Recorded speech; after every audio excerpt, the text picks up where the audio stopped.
So Nate is about to start broadcasting, but I'm not seeing it on YouTube yet.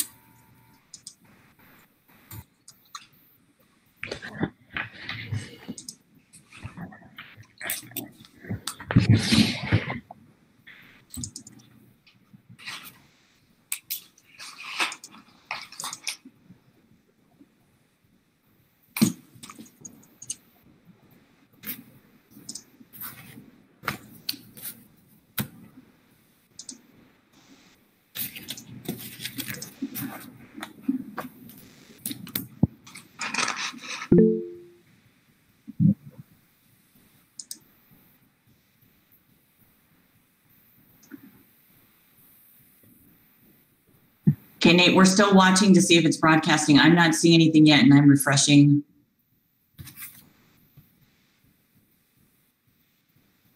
He says he started it, but I'm not seeing it yet. Okay, I'm going to videos, and I'm going to home on YouTube, the FBUSD television. Last time you guys had to go in a different way. I don't remember exactly which way you went in, but... Well, it came up last time. Okay. I think we had the same. Mm-hmm. The link didn't work, but if you Googled it or something like that, one way or the other didn't work or did work.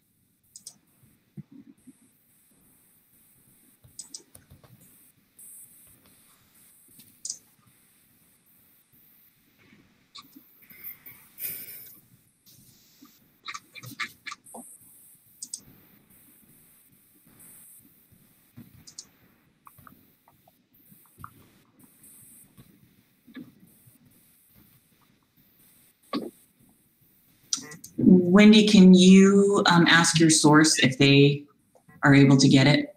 I've contacted someone that's a fan, and they have not. They can't see anything either. Okay.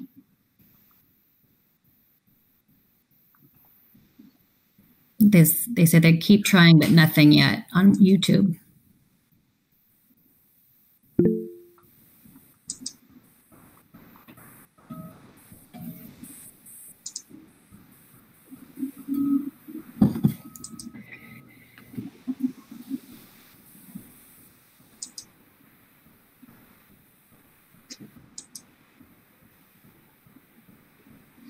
Nate, you're sure you're streaming, yes?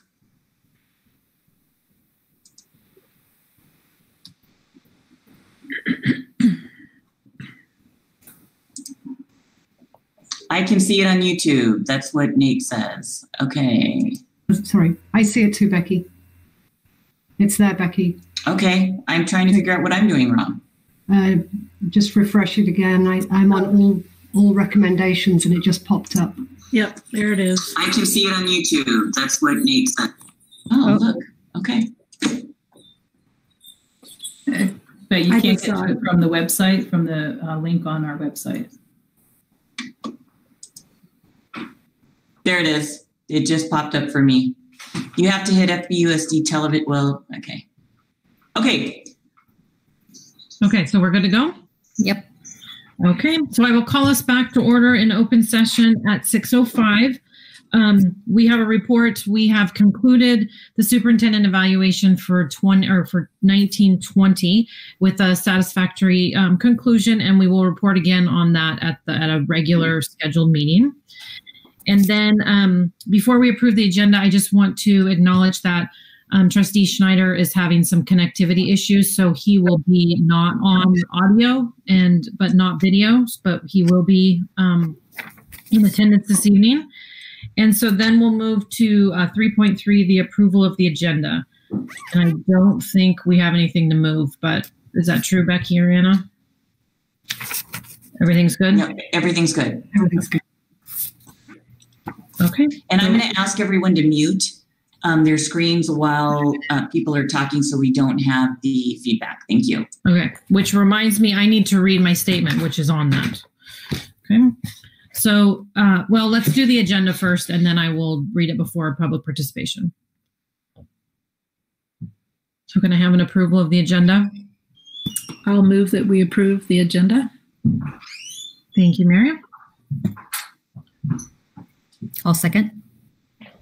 Thanks, Diana. All those in favor? Yeah. Yes. Yes. Any opposed? All right. Okay. So individuals may address the board on agenda items, both closed session and regular session agenda during public participation and or at the time they are under consideration by emailing the board meeting email. And Anna will let us know when those come through. Public comments are limited to 3 minutes per individual. Speakers will be chosen in random order, and each person may only speak once per agenda topic and is required to address the board through that email. And then public comment cannot be acted upon or discussed by the board unless placed on an agenda at the subsequent meeting in accordance with the Brown Act. And please, we may ask staff to respond orally at the meeting or at a future time. And again, 20 minutes per topic will be allowed.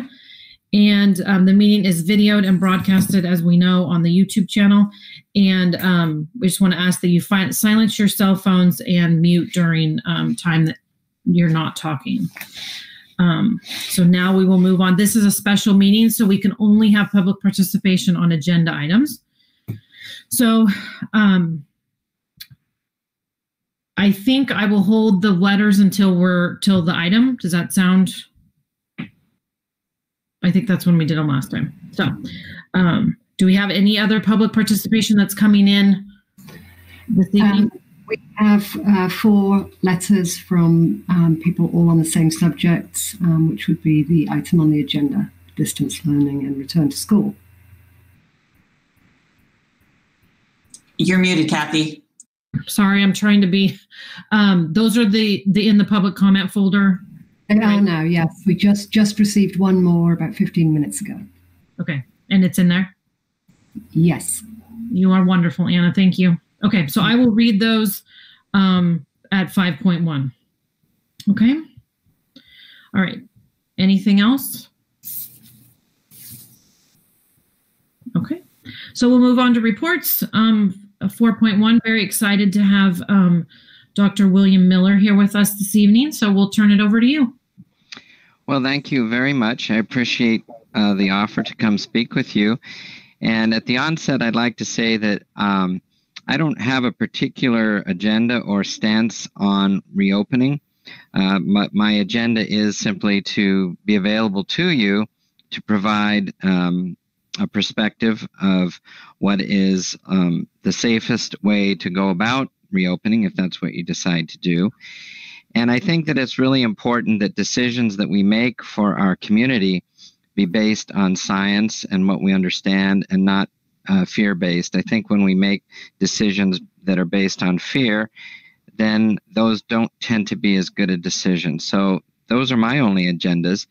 I've heard a lot of people say that when it comes to reopening schools, we don't really know how this is transmitted, and therefore we shouldn't be talking about reopening schools. But I don't think that that's at all the case. We absolutely know how this is transmitted.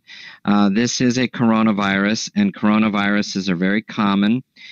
We get coronaviruses every year, and usually they cause the common cold. So last year we had about 4 coronaviruses go through, and coronaviruses are all pretty much very similar in terms of their structure and how they're transmitted. So as far as how they are transmitted, how this is transmitted, it's very, very similar to how a common cold is transmitted. Now, obviously, the illness that it causes is very, very different. I'm not trying to say that this is the common cold. That illness is largely due to our immune system's response to the infection, which, because of certain proteins in this particular coronavirus, our immune system reaction is out of proportion to the infection. And the vast majority of damage to our lungs, to our heart, to our kidneys, and strokes that this thing can cause are actually all due to an overzealous inflammatory reaction. So that is what really marks this as a different illness and not how it's transmitted. So let's talk about transmission, because of course that's really what you want to know. You want to talk about how it's transmitted and how to minimize transmission as a way of deciding whether to reopen your schools and what kind of personal protective equipment, or PPE, everybody should be wearing. And so let's just talk about that for a moment.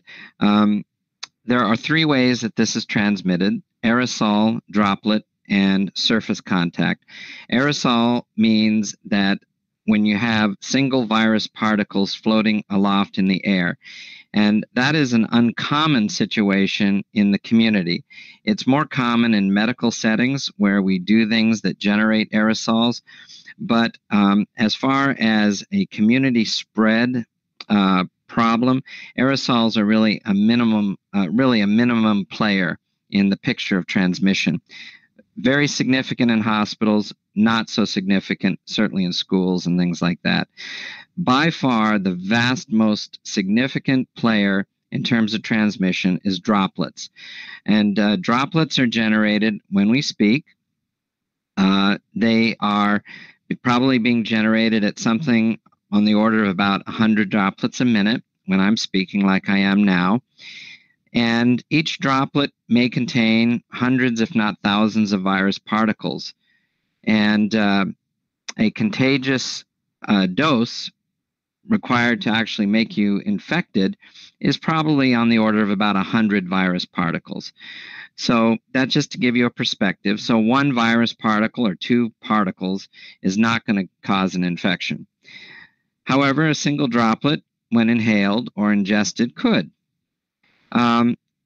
Things that cause more forceful exhalation cause more droplets. And so, for example, screaming and yelling, which we see at political rallies, we've seen a number of outbreaks around from political rallies. Singing also, such as in churches and things. And by the way, before coming on this call, I did review both the CDC's most current guidelines as well as the California Health Department's guidelines on reopening schools. And I did note that they do not recommend singing or playing band instruments. And of course, that's because singing does generate more droplets, and we've seen outbreaks in churches and things. Coughs produce much more, and sneezes, of course, produce the most. And we're all familiar with that. We sneeze, and you've got so many droplets coming out, you can actually visibly see it. The thing about droplets is that they are very heavy, and they very, very quickly fall to the ground. That's different than an aerosol. Once again, aerosols are single particles, single viruses that are held aloft simply by air currents in a room and can remain aloft perhaps for about an hour or so. Then they're pretty much dissipated by then. Droplets really fall very quickly to the ground. And if I were to say cough, then within just a few feet, they're already starting to go down to the point where they would be below eye level, or more importantly, mouth level of somebody standing near me. So that's the whole point of the 6-foot distancing, is that if you were to create a droplet cloud coming out, by the time it reached somebody else, it will be below their face level and probably, in fact, at ground level. Dr. Miller, I'm sorry to interrupt, but this question is asked of me quite often when you've spoken about aerosol.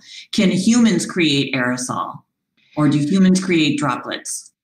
Humans primarily create droplets. Now, if in that sneeze or cough, would there be a few virus particles aerosolized? Yes, probably. But what really generates a significant number of aerosols are things like dental procedures that involve high frequency, either high jet flows or high frequency cleaning devices. So dentistry is a high risk for aerosol generation. Nebulizers that we use when we treat asthma, for example, and I know some kids may have asthma. Nebulizers work by creating an aerosol. That's how they work. They're aerosolizing medication. Inhalers do not. So could there be some aerosolized virus particles in the air after somebody coughs or sneezes? Yes, there could be a few, but remember, it takes a couple hundred of these particles to actually cause infection. So really the question is how much droplets are we producing, and what can we do to keep droplets from coming out and getting other people around us? And that's where the whole thing about masking comes in. Cloth masks are highly effective at preventing droplets from coming out. Even if somebody were to sneeze or cough, if they have a cloth mask on, those are highly, highly effective. And even a medical grade mask is effective as well, of course. So the main thing is to have us protecting against droplet transmission. Now, there's a study that recently came out, a report in that the CDC presented about 10 days ago, which I think is kind of relevant and of interest. It turns out that there were 2 hairdressers, I believe it was in Missouri, who started having symptoms. They were ill, and they got a test. But because it took 8 days to come back, they didn't know that they were positive for 8 days. So these people actually were ill, and they continued to work as hairdressers for 8 days. They wore masks, and the people that they were cutting hair wore masks. And they, in those 8 days, cut about 136 people's hair. So they're very close, obviously, right? And then they got the positive results back, and they said, oh my goodness. And of course, the state got very anxious. And it turned out to be a really interesting study, because they went in and looked at those 136 people, and 0 became infected. Not a single person became infected. That's an example of how effective cloth masks are when you had somebody who actually had symptoms, who actually was infected and was very close, touching the other person's head, and yet none of those people got the infection. So then also we talk about surfaces as being an important source of infection. That's probably the lowest, or not probably, that is the lowest, but it is still a possible source of infection. And that's because those droplets are going out and then settling onto surfaces. So if somebody was not wearing a mask and they're sitting at a desk, a child, and they are talking or coughing or whatever they're doing, those droplets will settle on that surface. So that is why it is important that that in addition to wearing masks, people sanitize the surfaces of desks in between students. I think that that's a wise move, and that, of course, is what both the CDC and the state recommend. Now, obviously, people then ask the question, well, what about what kinds of PPE should we be wearing? Well, before we talk about that, let me talk about screening before we jump to PPE. Screening is an extremely important part of your strategy to mitigate any sort of spread here. And that's because the highest time of contagion is when people are the sickest. Put another way, somebody who is without symptoms, we call that asymptomatic. Somebody without symptoms is not that contagious. Now, yes, they are still potentially contagious, it's true, but they are the least contagious when they're asymptomatic. And there's 2 important reasons for that. The first is that the more virus you're producing, the viral load that you have in your system, the sicker you are. So when you aren't producing very much virus, you're not that sick. Also, think about it. What are some of the symptoms? Cough and sneezing. So when is it that you're coughing and sneezing? It's when you are the sickest, when you have the highest viral load. And as I've already said, coughing and sneezing are the greatest generators of droplets. So those 2 facts together go hand in hand in making a screening strategy very important. And the screening has got to include really 2 things. One is actually taking somebody's temperature, and the cutoff that the CDC is recommending is 100.4 or above. I'd say just make it 100.0 because that's easier to keep track of. And then you ask some screening questions. Now, the screening questions that I would recommend asking are, does the person feel feverish? Do they have a cough? Do they have shortness of breath? Do they have a sore throat? Have they lost sense of smell or taste recently? There are other questions that you could ask, but it becomes somewhat unhelpful at some point. For example, does somebody feel tired? Do they have a headache? Are they nauseated? Well, I feel tired almost every day, you know. You can drive yourself crazy with these symptoms. So I would suggest just sticking to the ones that most healthcare systems are using, which is the ones I mentioned. We've recently added 2 additional questions. Have you been exposed? Have you tested positive for COVID? And have you been exposed to anyone who tested positive for COVID? We didn't have those as screening questions. And recently we had somebody come into our facility who, in fact, we happened to know was positive, and he came in and got by the screener and then immediately was stopped. And we're like, wait a minute, you're positive. You're not supposed to be coming in here. And he's like, oh, I didn't know that. And then I said, okay, we need to add to the screening questions people who have tested positive or have had contact with people who have tested positive. Now, I know that you're going to discuss whether or not your strategy or policy, I should say, will be for parents to do that screening or whether you're going to do the screening when the kids get to school. My recommendation, for the sake of consistency and accuracy, is for the staff to do the screening. Because the more people you try to get to do something like that, the more varied it's going to be. People are going to be inconsistent. And really, the best is to teach your teachers, this is what screening is about. This is how to do it. These are the questions that we ask, and everybody stays on message. And that's important. So you have consistency of what the message is versus relying on somebody who may not speak English as their first language or whatever at home to try to be administering these questions. That's my recommendation, and that's screening. So then that gets to now, well, let me pause and ask, are there any questions about screening before we then talk about PPE, personal protective equipment? Screening questions. Becky Walker. Thank you, Dr. Miller. I know that we have some nervous staff people about being the person who takes a temperature, that they're going to have to get within closer than 6 feet to kiddos to do that. In fact, right now, this is actually a negotiable item when we're working with our bargaining units to bring them back on campus. And it's been tricky. So we have talked about asking parents to screen from home. I hear your recommendation loud and clear. What would you say to convince us otherwise? I mean, we may not have the power to say, yes, our staff is going to screen. I cannot physically get to 900 kids if we do AB days within an hour. I would have no problem screening, but what would be your advice to help people understand their risk for doing that?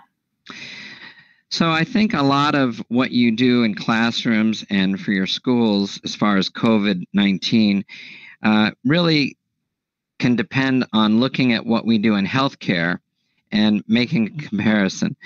We're dealing with people who are actually symptomatic and positive and who are in fact shedding the virus. And so what are the things that we're doing?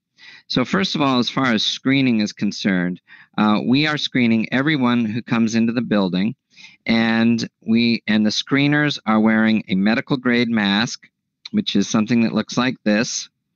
This is a medical grade mask, and it goes behind your ears, and it has a little piece over your nose to make it fit appropriately, and that's what your medical grade mask looks like.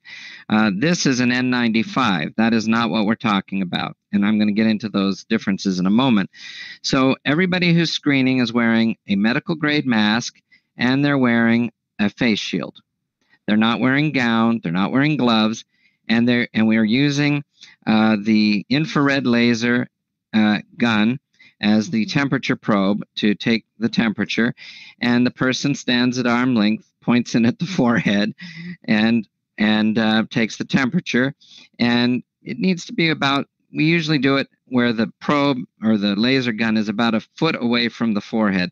So that's a good 4 feet away. And that's what we're doing. And I do believe that that's completely safe. Now, I hear what you're saying. If you have, and by the way, our screeners are screening about 100 entries a day into the facility. Now, you're saying, well, we've got 900 kids. It's going to take us all day just to get through the screening.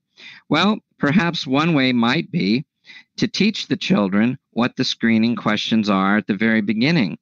And then, I don't know, have them, as they're coming in, simply say, do you have any of those symptoms that we taught you? No. Okay. Here's your temperature, move on. That might be a faster way to do it. But we're finding that it only takes about, 15 or 20 seconds to have somebody go through screening. And then what we're doing, which I don't know if you want to get into this detail, but because we have people coming in through different entrances, we do give everybody a sticker that has the date on it, and it's a different color every day so that you can see whether an employee has been gone through screening or not. Everybody, including the employees, especially the employees, doctors, we all get screened. Thank you, Dr. Miller. Now, the screening is an extremely important piece of this because then that dictates what kinds of PPE, personal protective equipment, are appropriate. So, the only time that somebody needs an N95, which is this medical grade this medical mask, is if you're taking care of somebody who actually has known COVID-19 or is suspected because of their symptoms of having COVID-19. If you are screening out everybody who's symptomatic or who has a fever, and those people are said, you're not coming into the school, you're going to go home and have your mom and dad decide whether to call the doctor or whatever they're going to do, that's up to them, then you do not need an N95 and in any place in your school. Now, what are the CDC and state recommendations for schools? They are cloth masks. If everybody is wearing a cloth mask, that's highly effective. And they're recommending that for teachers and other staff and for students. Now, I know that people are very scared, and I understand that completely. And people want to say, well, how can simply a flimsy cloth mask be protective? Well, there are some studies that are coming out that say, first of all, that all cloth masks are not created equally. The best cloth mask is one that involves 2 layers of cloth. The outer layer should be cotton and probably have a 600 to 1,000 thread count.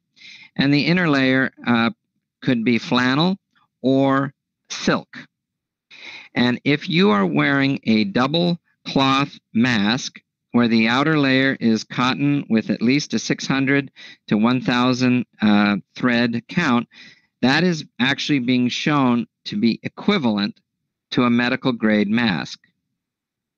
And there was just a study that came out looking at that where they actually sprayed different, and in this case they were actually generating aerosols as well as droplets, and they were spraying them at masks made from different materials, and it showed what I just said. Now, when we talked last, I said if people are really, really worried, then maybe the teachers could be given a medical grade mask to wear, and they would wear it during their day and then discard it at the end of the shift. I think that's very reasonable. These are becoming difficult to get, but I think that's reasonable. I think that an N95 is not reasonable, as I said. I think that is overkill. These are in very short supply nationally, and we really need to keep these for healthcare workers who are actually being exposed. But, you know, I think that a medical grade mask would be fine for the teacher, simply because the teacher is older than the kids, of course, and the teacher is being exposed to more than, you know, multiple students. But the CDC and the state do not recommend a medical grade mask for the teacher. They recommend a cloth mask. So if you wanted to have that additional extra benefit, this would be reasonable in my opinion.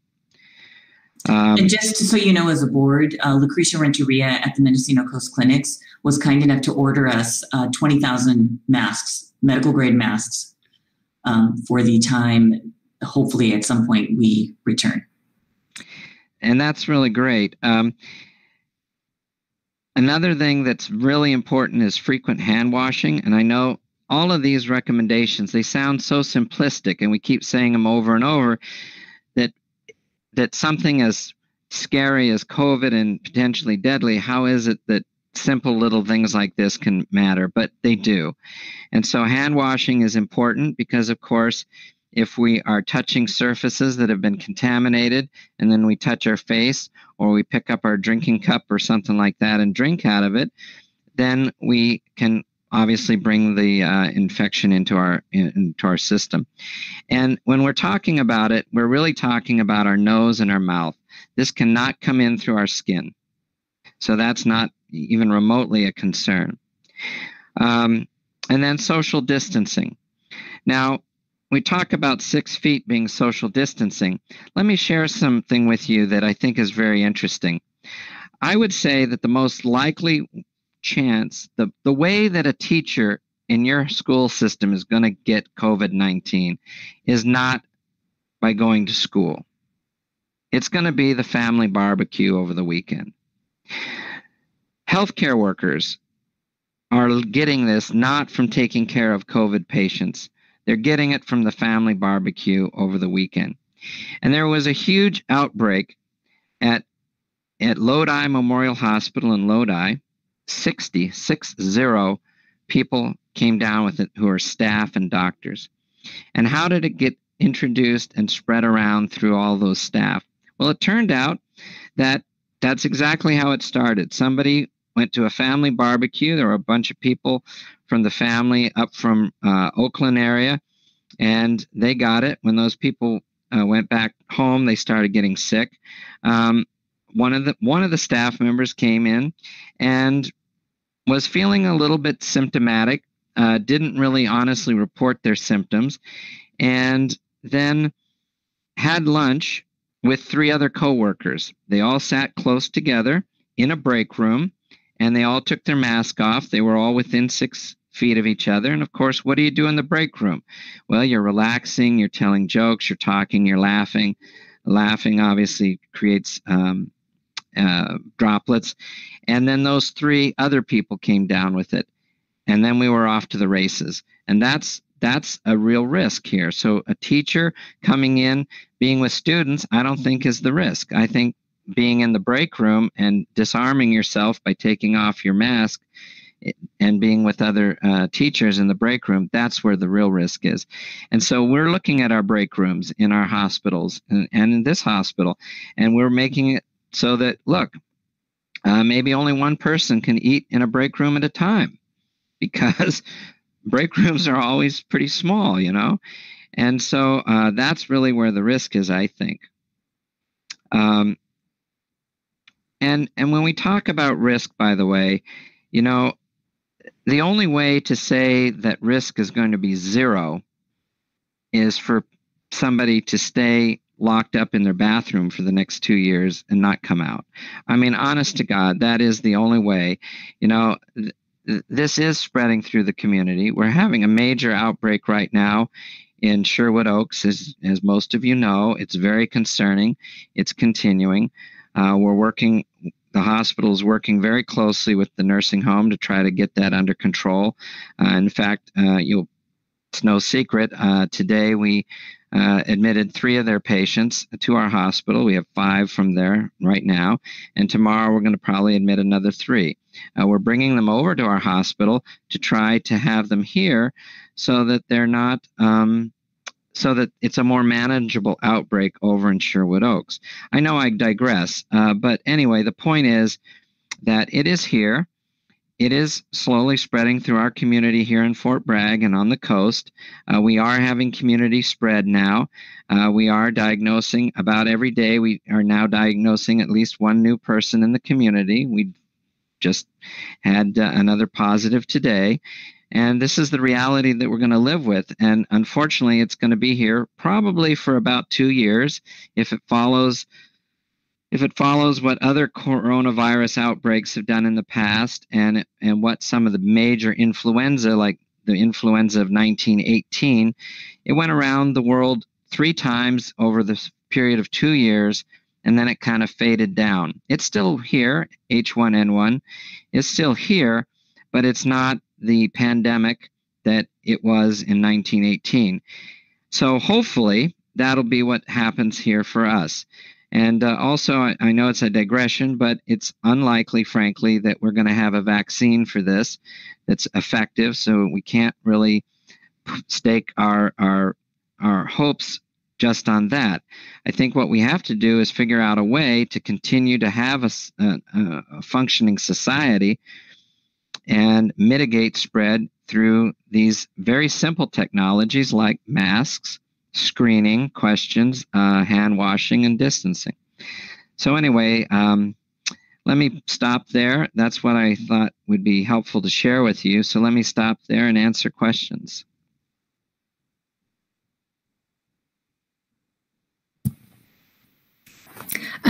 You touched on it a little bit. I just had a clarifying question about what they're calling accumulation of breath. And a lot of the articles or studies are talking about that, the duration of time that you're in a room with folks, that you can have, the longer you're in a room, maybe there's contagious that's left in the room. But what I don't understand is I can't find studies that say if these people are in a large group that are being affected by these accumulation of breath, or if they're unmasked. The studies are unclear on, that came out in July. So people are saying that they're fearful to be in a room because of accumulation of breath. But then they also say aerosols as well. So it's unclear. Well, there's a lot of things on the internet. And just because something's on the internet doesn't mean it's a scientific study. It may sound scientific. I think we really have to rely on what the CDC is telling us. And I know that in a time like this, especially with some of the chaos that's going on in our government, it's hard to trust the CDC. However, we have to trust something, and we have to go with some sort of guidelines. And I believe that the CDC has put a tremendous amount of time and energy and into looking at these questions, and I don't see the CDC talking about accumulation of breath at all. But what they do talk about is distance between somebody who is definitely known to be infected and time. So right now what they're saying is that if you spend greater than 15 minutes, 15 minutes, within 6 feet of somebody in a room, then you should consider that to be an exposure. And that's, once again, somebody who actually has COVID-19, okay? Not just anybody. So that's why somebody riding a bike past you on a trail, whiz bang, out in the middle of the blowing wind, that is not an exposure, and we don't have to worry about that. There was an interesting study that I believe was in Singapore right after the outbreak started back in March or February, where there was a hospital, 3 hospitals in Singapore, that this was before we knew about what was causing this illness. And these were patients who were in fact COVID positive, but we didn't know about it at the time. They didn't know about it. And the nurses who were taking care of these people were not wearing any sort of mask. Neither was the patient. Okay. And so it turned out that you had to be taking care of that patient. So these are people who are sick, shedding lots of virus, and these are nurses who are, handling those patients, rolling them in bed. So very intimate contact, close contact, no mask. you had to be in that contact for at least 15 minutes to become infected. And that's where this 15-minute number comes from, is that study. And the other interesting thing is that even then, only 30% of the staff became infected. In other words, if 3 nurses were taking care of a patient for 15 minutes, only one of the 3 would become infected. So I think that's an important piece of information. So when we start talking about, something like accumulation of breath and things like that, I don't think that is really something that we should be worrying about or talking about.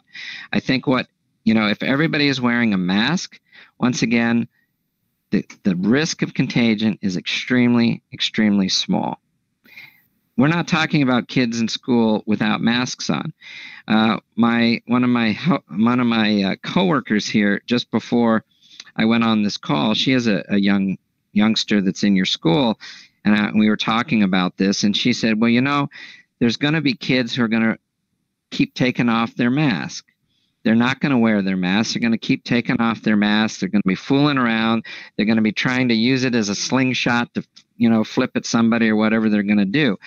Well, my response was to say, well, those kids can't be in school. Now, this is just me. I don't know what you guys can implement as a policy, but, everything that you're talking about is predicated. The safety is all predicated on everybody in the room wearing a mask. And if those kids are not wearing their mask because they're fooling around all day, then maybe they shouldn't be in the classroom. Now, obviously, I know you're going to have times when kids are going to briefly take them off to eat. And that's a whole nother long conversation. But once again, if kids are just screwing around without their mask on, then maybe they shouldn't be in the classroom.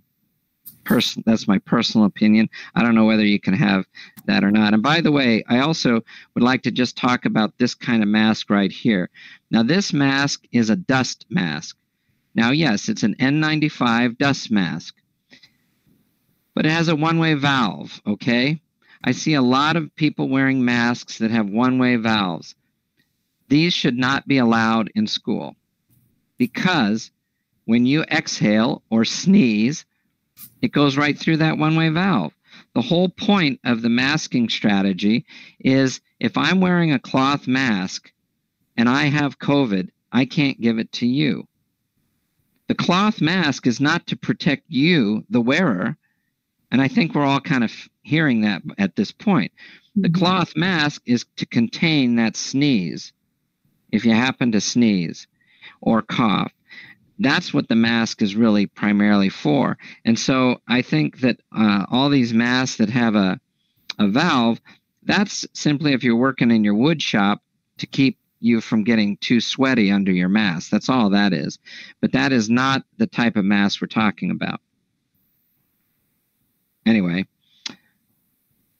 other questions that people might have? Mary?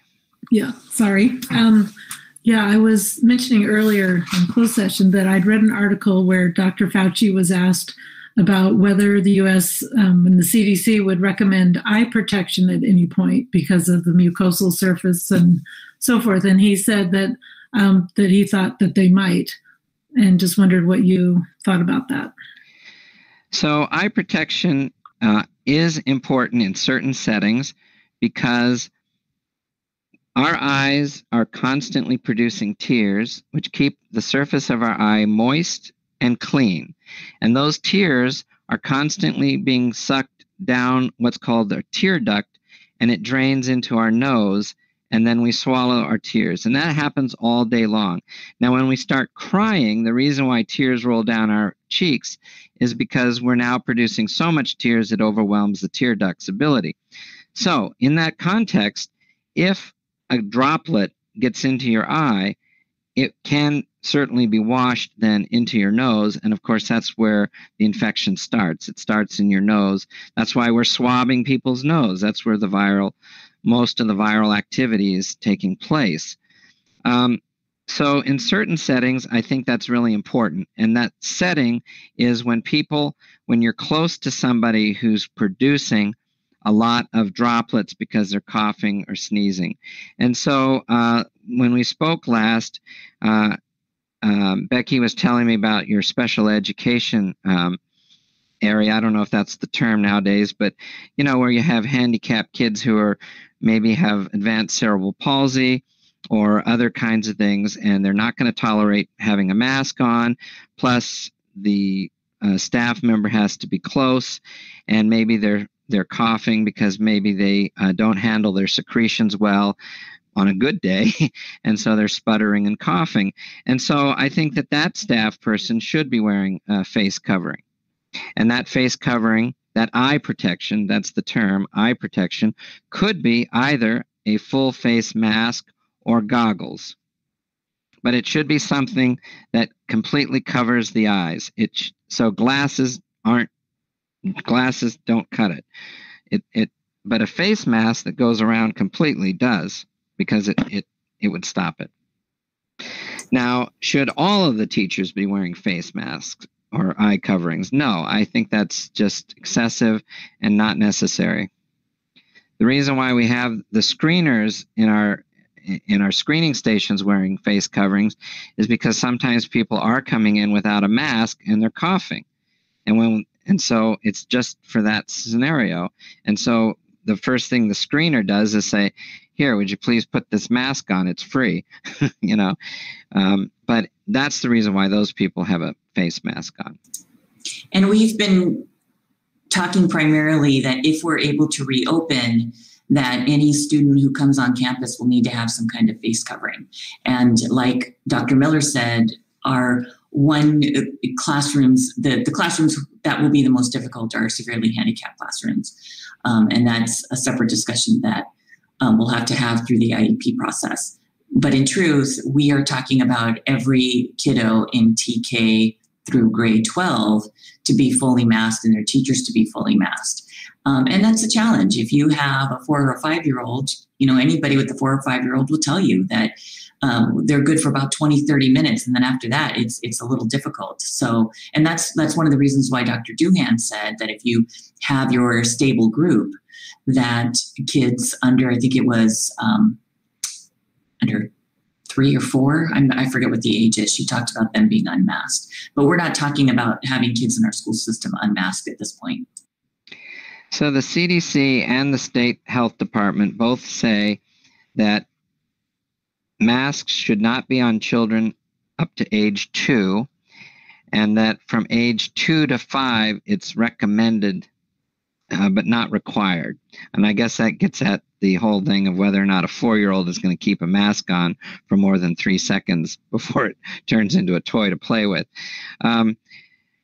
Interestingly, and I'm just throwing this out not to necessarily base your policies on, but interestingly, there have now been 3 studies.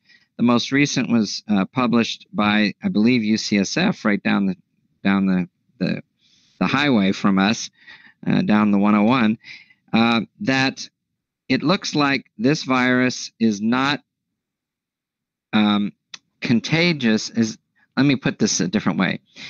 That ages 0 to 10 who get COVID-19 are not particularly contagious with it. That you have to be over age 10 and have COVID-19 to be significantly contagious. And that is there's a very complicated reason for that, which would take, I think, more than the time we have. But it has to do with something called the ACE receptor. And it turns out that this virus utilizes the ACE receptor as a means of exiting the cell. Remember, our host cells are manufacturing the virus, and it looks like the ACE receptor is somehow involved in this virus being exported out of the inside of the host cell so it can be contagious. And ACE inhibitors are medications that we use very frequently for treatment of hypertension. They all end in the word pril. So if you're on lisinopril or enalapril, those are ACE receptor blockers.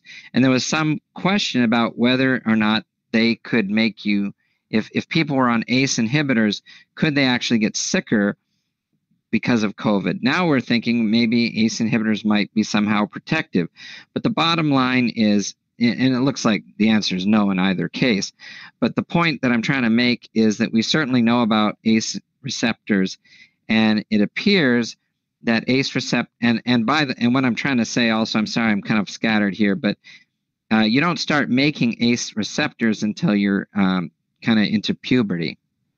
So it looks like up till about age 10 or so, those kids are not particularly contagious with the virus. Now, of course, they can become infected just as easily as everybody else. Children don't seem to really get that sick with this thing, and maybe it would be good to mention, just to keep things in perspective, 80% of people who get this don't get particularly ill. 80% either get absolutely no symptoms whatsoever, or they get symptoms of a cold and then they're fine in 3 or 4 days. 20% get sick, and some of those, I mean very sick, and some of those require hospitalization. Ultimately, somewhere around 2 to 4% in the United States will die who get infected. So the fatality rate is 2 to 4% in the U.S. It's probably a little higher in some underdeveloped countries that don't have as good a health care. But 80% don't get particularly infected. And the people who die are the majority of them are over the age of 70, or people who have diabetes, heart disease, or major obesity, morbid obesity. Those seem to be the three major things. Interestingly, asthma doesn't seem to be one of the major risk factors. You would think it might be. Cancer doesn't seem to be a major risk factor. People talk about, oh, well, you know, the cancer patients and all this. And maybe that's because having an immune system that's suppressed because of chemotherapy may be paradoxically somewhat protective.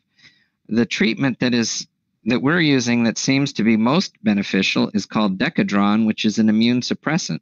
So we're actually suppressing the immune system in these COVID patients, and they're doing better. And that's how hydroxychloroquine works, by the way. We call that Plaquenil. That's the brand name. Hydroxychloroquine works in lupus and rheumatoid arthritis by suppressing the immune system. And that was why it was thought that it might be beneficial in COVID. And maybe it will turn out to be. Right now, it's unclear. So anyway, so children who get it, by and large, do well. Here's an interesting statistic, just to keep throwing them out. In May, we broke 50,000 deaths in the United States. And I just looked before coming on this call. I was interested to see how many of those were children. Of those 50,000 deaths, only 16 were below the age of 18. 50 out of 50,000. Kids get this, and the rare child will die, but that's not the population we have to protect. We don't have to be worried about bringing it home to the little kids at home. What we have to worry about is bringing it home to grandma. That's the reason why teenagers need to wear masks. When they go out to a party, they're not going to wear a mask, and they're going to get it. They're not going to get that sick. We all know that. But when they come home, they're going to give it to grandma, who dies. This is the reality of the situation. The leading cause of death in that age group, by the way, of course, is still car accidents in the young people, you know, especially driving drunk after that party.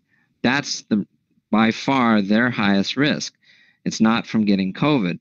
But when they go to that beach party and they drink a lot of beer and they have close contact with their friends, and then they bring it home to grandma, that's the risk. And that's where our education has got to be. And so hopefully your school can help to educate that age group.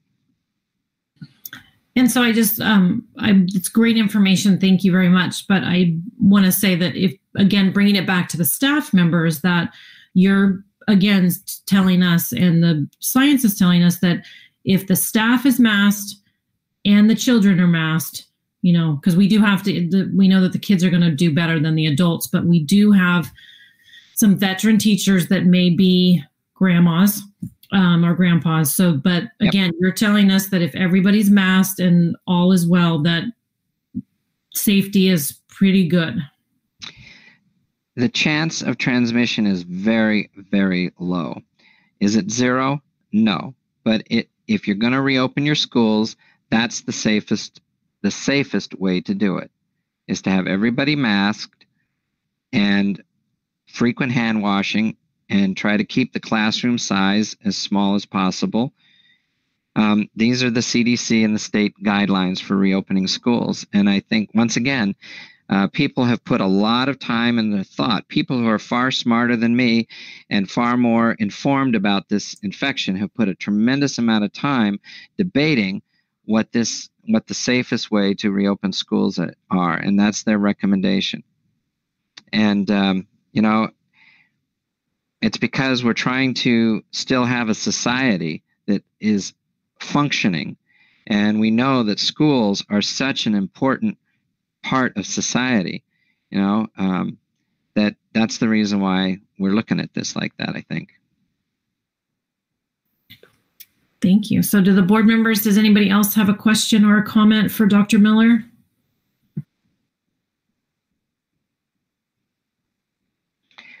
Well, thank you very much for listening to me. I appreciate it, and I'm very willing to talk more. I've offered to Becky that if and when you decide to reopen your school, I'm happy to have sessions with teachers. We can go into more about PPE or whatever is helpful.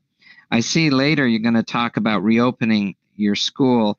I'm assuming that you don't need me to be on the call for that, correct? No. Okay. No, thank you, Dr. Miller. Thank you so much for the information, though. We really appreciate it. And just so that the board knows and the public knows, when we are close to reopening and getting kiddos back on campus, like Dr. Miller said, he volunteered to speak with each school. And so originally, we had planned that Dr. Miller would spend a half hour with each of our schools to provide a question and answer session so that folks could pick his brain and ask all the questions they want. So it's every time we talk, Dr. Miller, and it's about COVID, you have such a wealth of knowledge, and truly we appreciate your expertise and wisdom. I'm always coming up with other questions when I read articles about COVID, and the aerosol part has always got me a little bit stumped. Do we create aerosol? Do we not? So thank you for answering those questions. And Diana and Mary, Kathy and Scott and Jerry, thank you for asking questions as well, because I know these are things that parents are considering and our staff as well. And we really want to make sure we keep everybody as safe as humanly possible. Well, Becky, thank you. And feel free to share my email address with the other board members. And if you guys have any questions, just feel free to reach out to me. And I'll make sure I answer them. Thank you. Okay. Thank you again, Dr. Miller. All right. Thank you very much for your time. All right. Good night. Good night. Okay. So we'll move on to 4.2, our budget update. Wendy has some new information for us. Just a little bit of new information. I haven't been able to crunch all the numbers because they're still sort of coming in. But as I mentioned, when we adopted the budget, things had already changed drastically. We are remaining with flat funding for the foreseeable future, hopefully. And that means that we're getting the same amount of money we got in 1920. We know from past years that our costs were already increasing more than the revenues we were getting. So flat funding, while better than the May revision, is not particularly wonderful, but it is better than we were looking at. The concern with this budget that they passed is the cash deferrals that they're using to balance their own budget. And it means that upwards of 35% of our revenues from February through June of this coming year won't be received until in different parts between July and November of the following year. And that trend of deferrals will likely continue, which means that for 21-22, we'll probably see a regular year's worth of income, but part of that year's stuff will be pushed out to the following year. The other concern is the economy. There are different scenarios that people are coming up with for when the economy will return to normal. They are becoming increasingly not good. So I think even though we're looking at flat funding, when we do approve the revised budget on August 13th, I'm going to recommend that we retain most of the reductions that we had worked into the original budget adopted in June to make sure that we can weather whatever's coming our way. The legislature was supposed to come back the beginning of July to work on the revisions that they need based on tax revenues and other economic forecasts. They didn't come back till this week because they had a couple of people who tested positive. So they've delayed dealing with all of these hanging things until probably next month sometime. So I will bring you a revised budget in August that will look considerably better than the one we adopted in June. And probably there will be a fairly significant update again at first interim, which is as of October 31st, because the state will likely make some more changes, some more updates. We'll know better what the feds are doing and all of that. So I just wanted to let you know that. And I also wanted to share that we've been telling you about the wonderful things we're doing to help our teachers and students come back, and especially working with this new remote learning model and making sure that it's better than it was in the spring.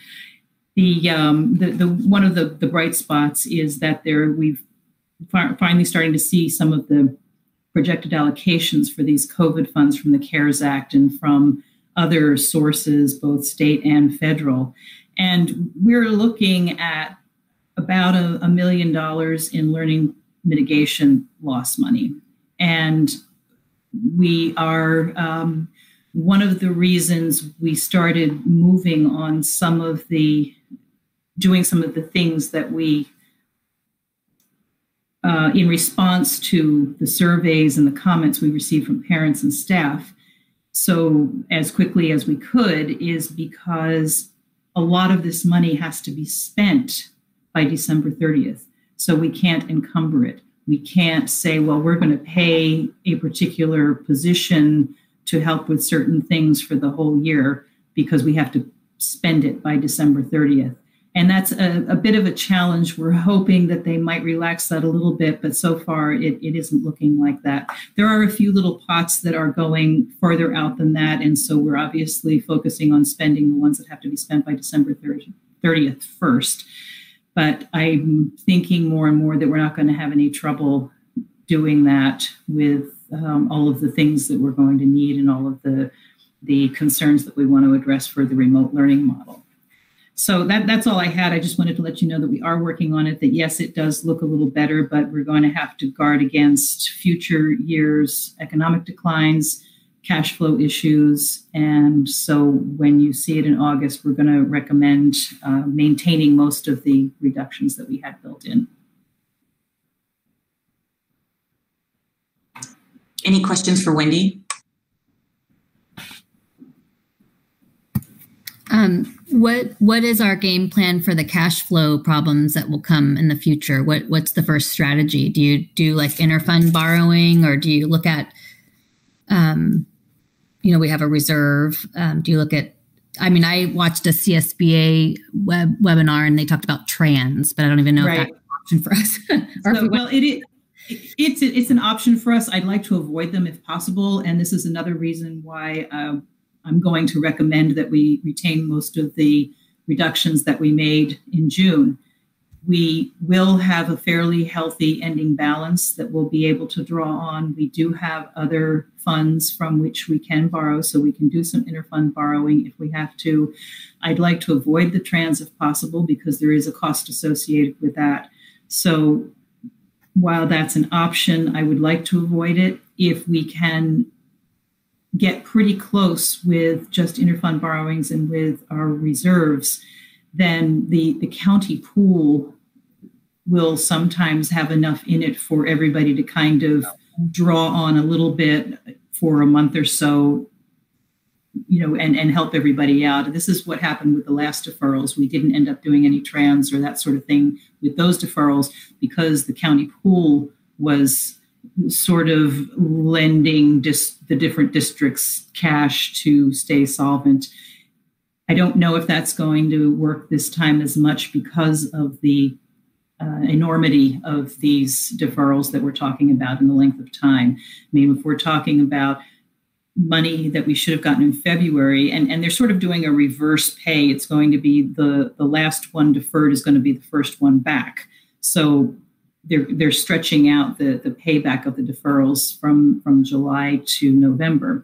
Well, July and August are months where our expenses are a little bit lower because we have a month and a half of nobody on campus. So we can probably weather that okay. So it'll be getting into the fall where we're going to have concerns about whether or not we're going to be able to meet our cash flow.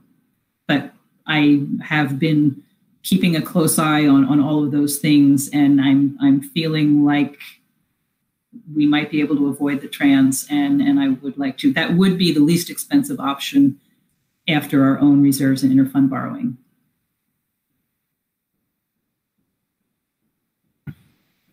Okay, any other questions or comments for staff from the board? Anything from the public yet, Anna? Sorry, no, nothing new. That's okay. All right. So any last minute things, Wendy, or okay. All right, we'll move on to the Citizens Oversight Committee. I believe that's Wendy, and I see that Mr. Isom is with us too, if we have any questions for him. Not actually sure. We put the ad in the paper that's running for 3 weeks, and hopefully people will see that. We are putting together soliciting for members of the Oversight Committee, and if anybody's interested, there's information on our website in a folder on the I don't know which folder it's in, but I think it says Citizens Oversight Measure B information. So if anybody is interested, please check that out. There's an application there that you can submit to us, and you can always call us if you have any questions about it. And I believe we actually have an application. Oh, good. Okay, and it says in our packet, just a reminder for people that aren't looking at the document, that is due, applications are due by 4:30 on Friday, August 14th. So that's the week before school starts. Kind of put that in your back pocket. So you've got a couple more weeks. Any questions?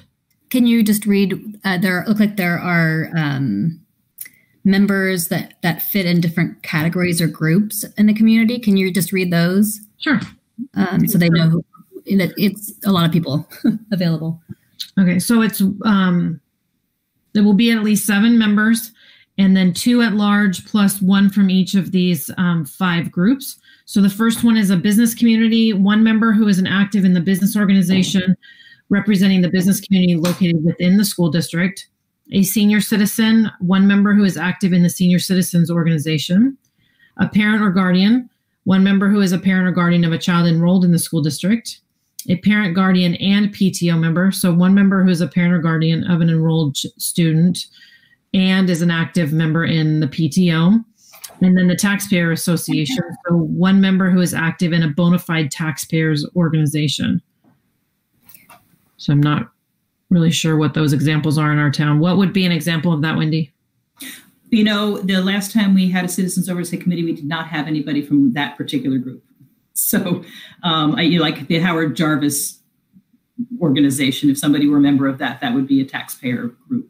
Mm-hmm. We don't have any active affiliates of any of those organizations in our town. So we have never had anybody on our committee from one of those. And I have to tell you, I will be shocked if we get a full 7 people on that committee. I don't believe we had a full 7 the last time. We need to do our best to do it. And I see Greg nodding his head. Thank you, Greg.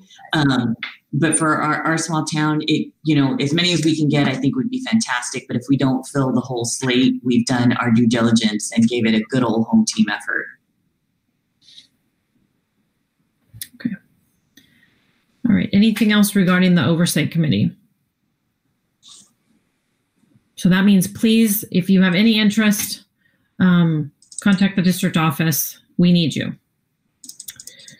Okay, and then 4.4 is the CIF. We have some direction for the sports calendar. So it's it's kind of lengthy, but Becky, do you just want to give an overview? Sorry, right then I needed to cough, and it wasn't because I'm sick. Sorry, hold on. So CIF met on July 20th and released a statement that I sent out to all of our district office employees. And I believe Anna posted it on our website. And basically what's happening with CIF is they are postponing the seasons. They still want to have 3 seasons. They're going to be shorter, and they're going to revisit this in December. I called Mr. Chimolino, and the middle school will be following suit. All right. Any specific questions for Becky or that need to be passed on to our athletic people? Mr. Kubo is still working as the athletic director so that he can continue to attend meetings. He actually just attended a meeting this week. The hard part about being an athletic director right now, all the fun stuff, as he put it, attending the games, working with athletes, all the fun stuff is not happening. It's all the stuff that most people don't like, which is the paperwork, the meetings, the bureaucratic pieces, the filings, all of those nuances to keep us part of the league and to keep us abreast with the situation in the league. So Mr. Kubo will continue in that role. Thank you, Mr. Kubo. We appreciate your service. And Mr. Triplett always works with him on those things. And then Mr. Chimolino, because he was the former AD, he's in close contact with Mr. Kubo and Mr. Triplett so that the middle school stays aligned. But for right now, we are holding off on all the seasons. We actually had many coaches ask us to use the gym, and they had wonderful protocols to get the athletes back in for conditioning. And for right now, we've stopped all of that. Right. That was the only questions I had heard from parents is how can sports go if schools are closed? And then wanting to know what the dual sport term meant with the seasons. There's a couple sports that have never shared the same season. So clearly it would be difficult for one student to play 2 sports during the new spring season if they're at the same time. So typically in the spring, we have lots of dual sport athletes, but it's something like a person is a dual sport athlete with swimming and tennis or track and golf, something that the coaches can work together and share. Mm-hmm. It would be really difficult to be a dual athlete for football and baseball. Those are 2 really very demanding sports, or basketball and volleyball. That would be really difficult. So what's going to happen is that if we are fortunate to be able to get our athletic season back in any way, shape, or form, the first thing I would say to our moms and dads and athletes is, let's be grateful. We got our seasons back. You may have to make a choice. One season is better than no season, and playing one sport is better than playing no sport. So there may be a time when our athletes may have to choose. If our coaches can work together as much as possible, that's great. But we have to honor the coach. It may be impossible for a coach to say, how can I keep you on the basketball team if you're only going to be here 2 days a week and you're going to spend 3 days a week in the pool? The coaches are going to have to work together and figure out if a give and take is possible, and then be able to apply that to all kiddos so that we're not playing favorites. So the first things first, let's get the season started again. Let's get teams back on the field in whatever shape or form. And then let's figure out how the contests are going to be run, and let's get our kids moving again. And then we'll figure out if we need to share sports. And if the answer is no, that you have to choose one sport in one season, then let's be grateful that we're getting a sport and a season. So it's not the best answer, especially if you're a senior. I get it. It's not the answer you want, but we're going to do our best to try and get you back in competition. I had a quick question. So I was seeing that we're looking at a December starting date for sports. If we're super lucky in this community and our numbers start coming down and we're actually able to get back in school, would the kids be able to do some intramurals, or are we just, is CIF telling us that we do nothing until December? That is going to be a really good question that we are going to put in the capable hands of Adam Kubo and Mr. Triplett. Okay. If we're able to get kids back on campuses, we might do some intramural things during the school day that don't violate CIF rules. The big thing is going to be that we can't violate CIF rules. Right. That's why I didn't know if they prohibited us from doing it after school intramurals or something, but it sounds like they do. We could do during school. Well, let me give you an example, because the only sport I know is swimming. So my son was on a club team. He could be on a club team even during the swim season, but if he swam in the club team, he had to swim unattached. So there are some things that kids can do dually, but there are very strict rules about it. So for instance, if my son had swum with the Sea Dragons during the Fort Bragg High School swim season, but he went to a swim meet and swam as a Sea Dragon, he would have eliminated his season as a high school athlete. He needed to swim unattached because you can't be part of two teams. I see. Okay. And like basketball, you can't play on the men's league for MCRPD and play on Fort Bragg High School varsity. You can't do both. You can't be a member of two teams. Can you practice and do open gyms? Sure. But there are some strict little rules. And we always tell folks, before you do anything like that, check in with the athletic director, check in with Mr. Kubo, check in with Mr. Triplett, check in with Mr. Chimolino. Those three people in our town know CIF rules better than anybody. And they're tricky. They're tricky. And like I said, I only know the ones for swimming because that was where my world was. But as a high school principal, I learned a lot about CIF rules that I didn't want to know because they were violated. And that's when I learned about them. So we want to make sure that we follow the CIF rules so that we do not violate and jeopardize a student's season. Right. And on the flip side, if things continue the way they've been going, I assume that CIF will revisit that and push that date further out. That's why it's delayed until December. They're hoping to have 3 seasons, 3 condensed seasons, so that no sport is being eliminated. So they didn't want to say, we're just going to cancel fall. Mm-hmm. They didn't want to do that. They wanted to say, we want to have all the sports have the ability to play, which is why they're looking at 3 condensed seasons. And I really commend them for that, because who is going to be the sacrificial lamb? Mm-hmm. And then there was talk of, well, we should start with spring sports in the fall because they just lost their season last year. But if we do that, they're running the risk already of losing the season again. So that's why they're looking at 3 condensed seasons. So I really appreciated the forethought that CIF had placed into this decision. It's not the decision that everybody wanted. Folks want their kids back on the field and playing, especially when you hear someone like Dr. Miller say that they're not in the age group that's passing it around as much. Well, the high school kids are, maybe not the little kids. So I know we want our kids back on the field. We'll do our absolute best, but we have to follow CIF guidelines and we have to follow CDC guidelines as well. So for right now, we're looking at 3 condensed seasons. That decision of whether it's going to happen is getting kicked down the road until December. And just know that in our district, the middle school follows suit with what the high school's doing. We're not going to get all the middle schools together and have them do something differently. Okay. Any other questions for Becky or the staff, or to pass on to the staff? Okay. So we'll move on to the action items. We have 10 of them this evening. We will be busy.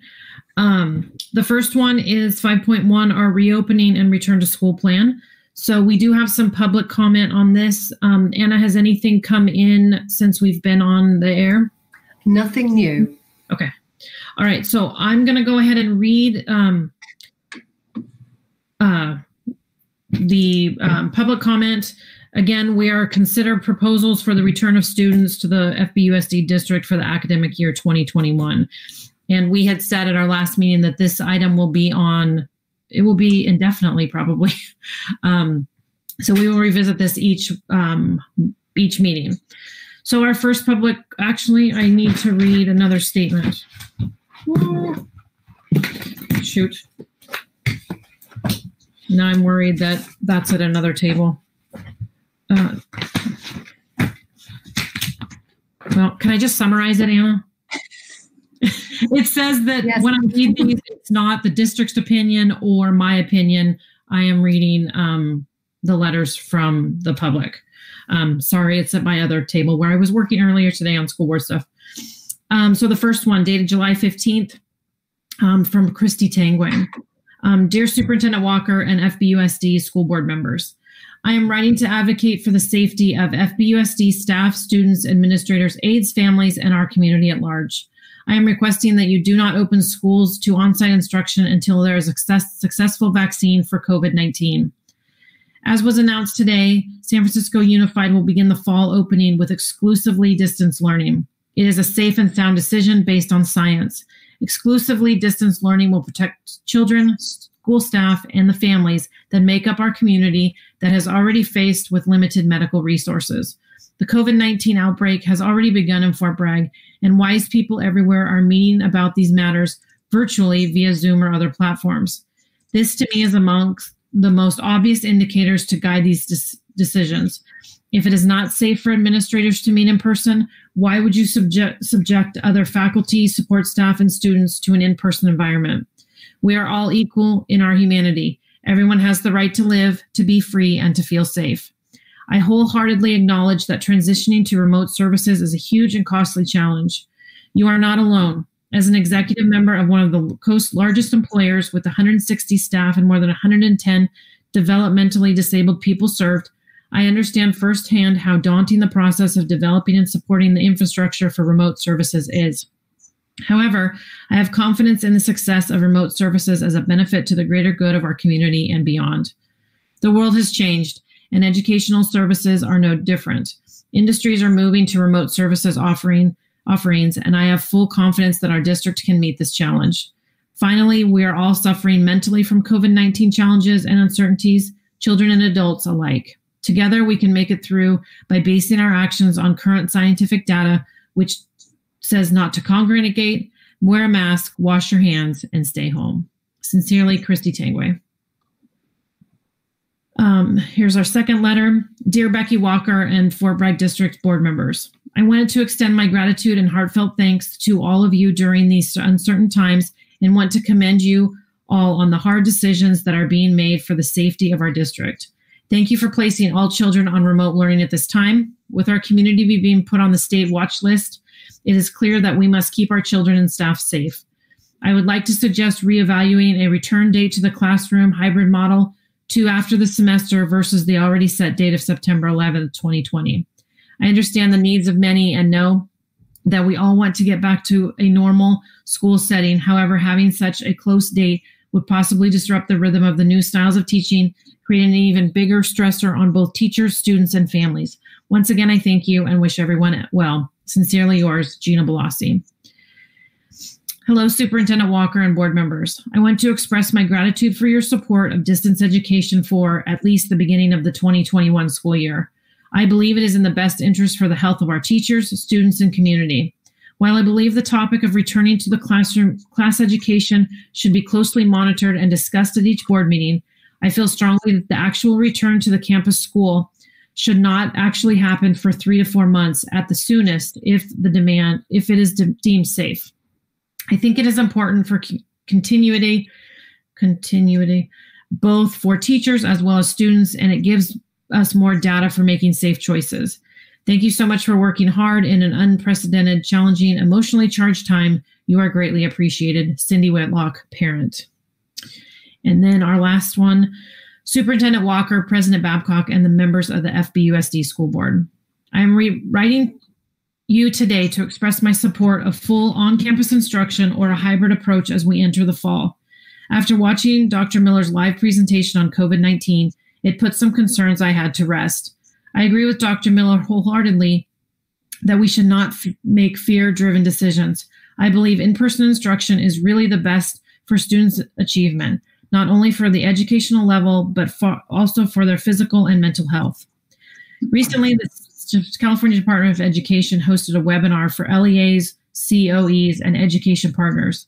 There are some really great discussion, COVID data, and recommendations. Dr. Erica Pan, our state epidemiologist, if I said that right. Epidemiologist. Thank you. Provided some very interesting data on why the infection rate in children is so low. Dr. Pan stated that one of the theories is because children have far fewer ACE2 receptors than adults, which is believed to be the entryway for the virus. Children are less able to transmit the virus to others. Dr. Pan also stated that staff will need to protect themselves from others. Adult-to-adult contact will be the likely source of infection in a school setting. During the distance learning period, I have hopes for teachers teaching virtually from their classrooms. This hopefully will provide for greater resources, i.e., for example, IT assistance, classroom materials, etc., and allow for seamless transition back into the classroom. In-class instruction should be our ultimate goal. I hope you will consider parent surveys, rely on data and the professional opinions of Dr. William Miller and Dr. Erica Pan to determine what is best for moving forward. Thank you, Nancy Bennett. And just so we can make it clear, because Ann and I have had a lively discussion about this, I've received other emails, and I know the board has received emails from the public. If anyone in the public would like something read and part of public comment, then your email needs to go to the specific email address of boardmeetings@fbusd.us. Otherwise, the correspondence that you have with the board or with the superintendent is simply that, a correspondence. So if you want something specifically read or placed into the record as public comment, then it needs to go to that email. So Anna, did I do that correctly? The correct email is board meeting, not meetings, at fbusd.us. And I believe it's right on the YouTube channel. It is on the website. It is on the YouTube. And when I receive emails to that address, I will acknowledge that I've received them. If you do not receive the acknowledgement, then get in touch with me and I'll help you figure it out. Okay. Thank you, Anna. And so, and just follow up with that, the communication, we do a report at the meeting, at a regular meeting. We do have, the board does have the opportunity to share correspondence. That we don't read them, but we do share what we've heard. So yes, if any of you did correspond with one of us and or Mrs. Walker, or even a site principal, and you would like it read at our next August 13th meeting, please feel free to re-forward that to the board meeting at fbusd.us, and we'll make sure it's put into the packet, into the minutes, and read at the meetings. So I just want to thank, we've had, it's a very charged topic, but I do appreciate, as a school board member, I do appreciate the correspondence and the communication from the community. There are months that we go where we don't hear anything. So it's actually, even though we will never make everyone happy, no matter what decision is made, we do appreciate the communication and ideas and support from the family. So thank you for that. So I think now Becky, do you want to start with So for right now, we are officially on the watch list, which means going back. The only way we can go back in the fall is if we were to apply for a waiver. And we can do that. I would tell you that I don't recommend that, especially with what's going on in our town right now. I don't think that that's going to be a welcome. And I think we should follow our state guidelines as closely as possible. So I'm not going to recommend a waiver at this time. I don't want to say ever, but at this time, I'm not going to recommend a waiver to you. You could always, the five of you could come together and say, well, we're the board and we don't want to do that. So that's well within your prerogative. What I would say to you right now is that we should prepare, and we've sent our families a letter to let them know that we are going to be fully distanced come August 19th. Someone asked me, well, Becky, how can you do that? Why didn't the board vote on that on July 30th? Well, I can do that because back when COVID started in March, we reiterated the board policy that You, the board, gave the superintendent to make that power to close school.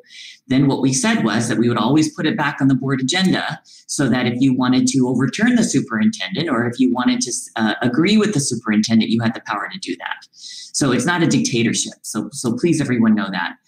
So that's what's before you today is really the decision about staying distance until September 11th. You don't have a reopening plan in the packet at all, like you had in June at the June 25th meeting, because that reopening plan, there are parts of that must be negotiated.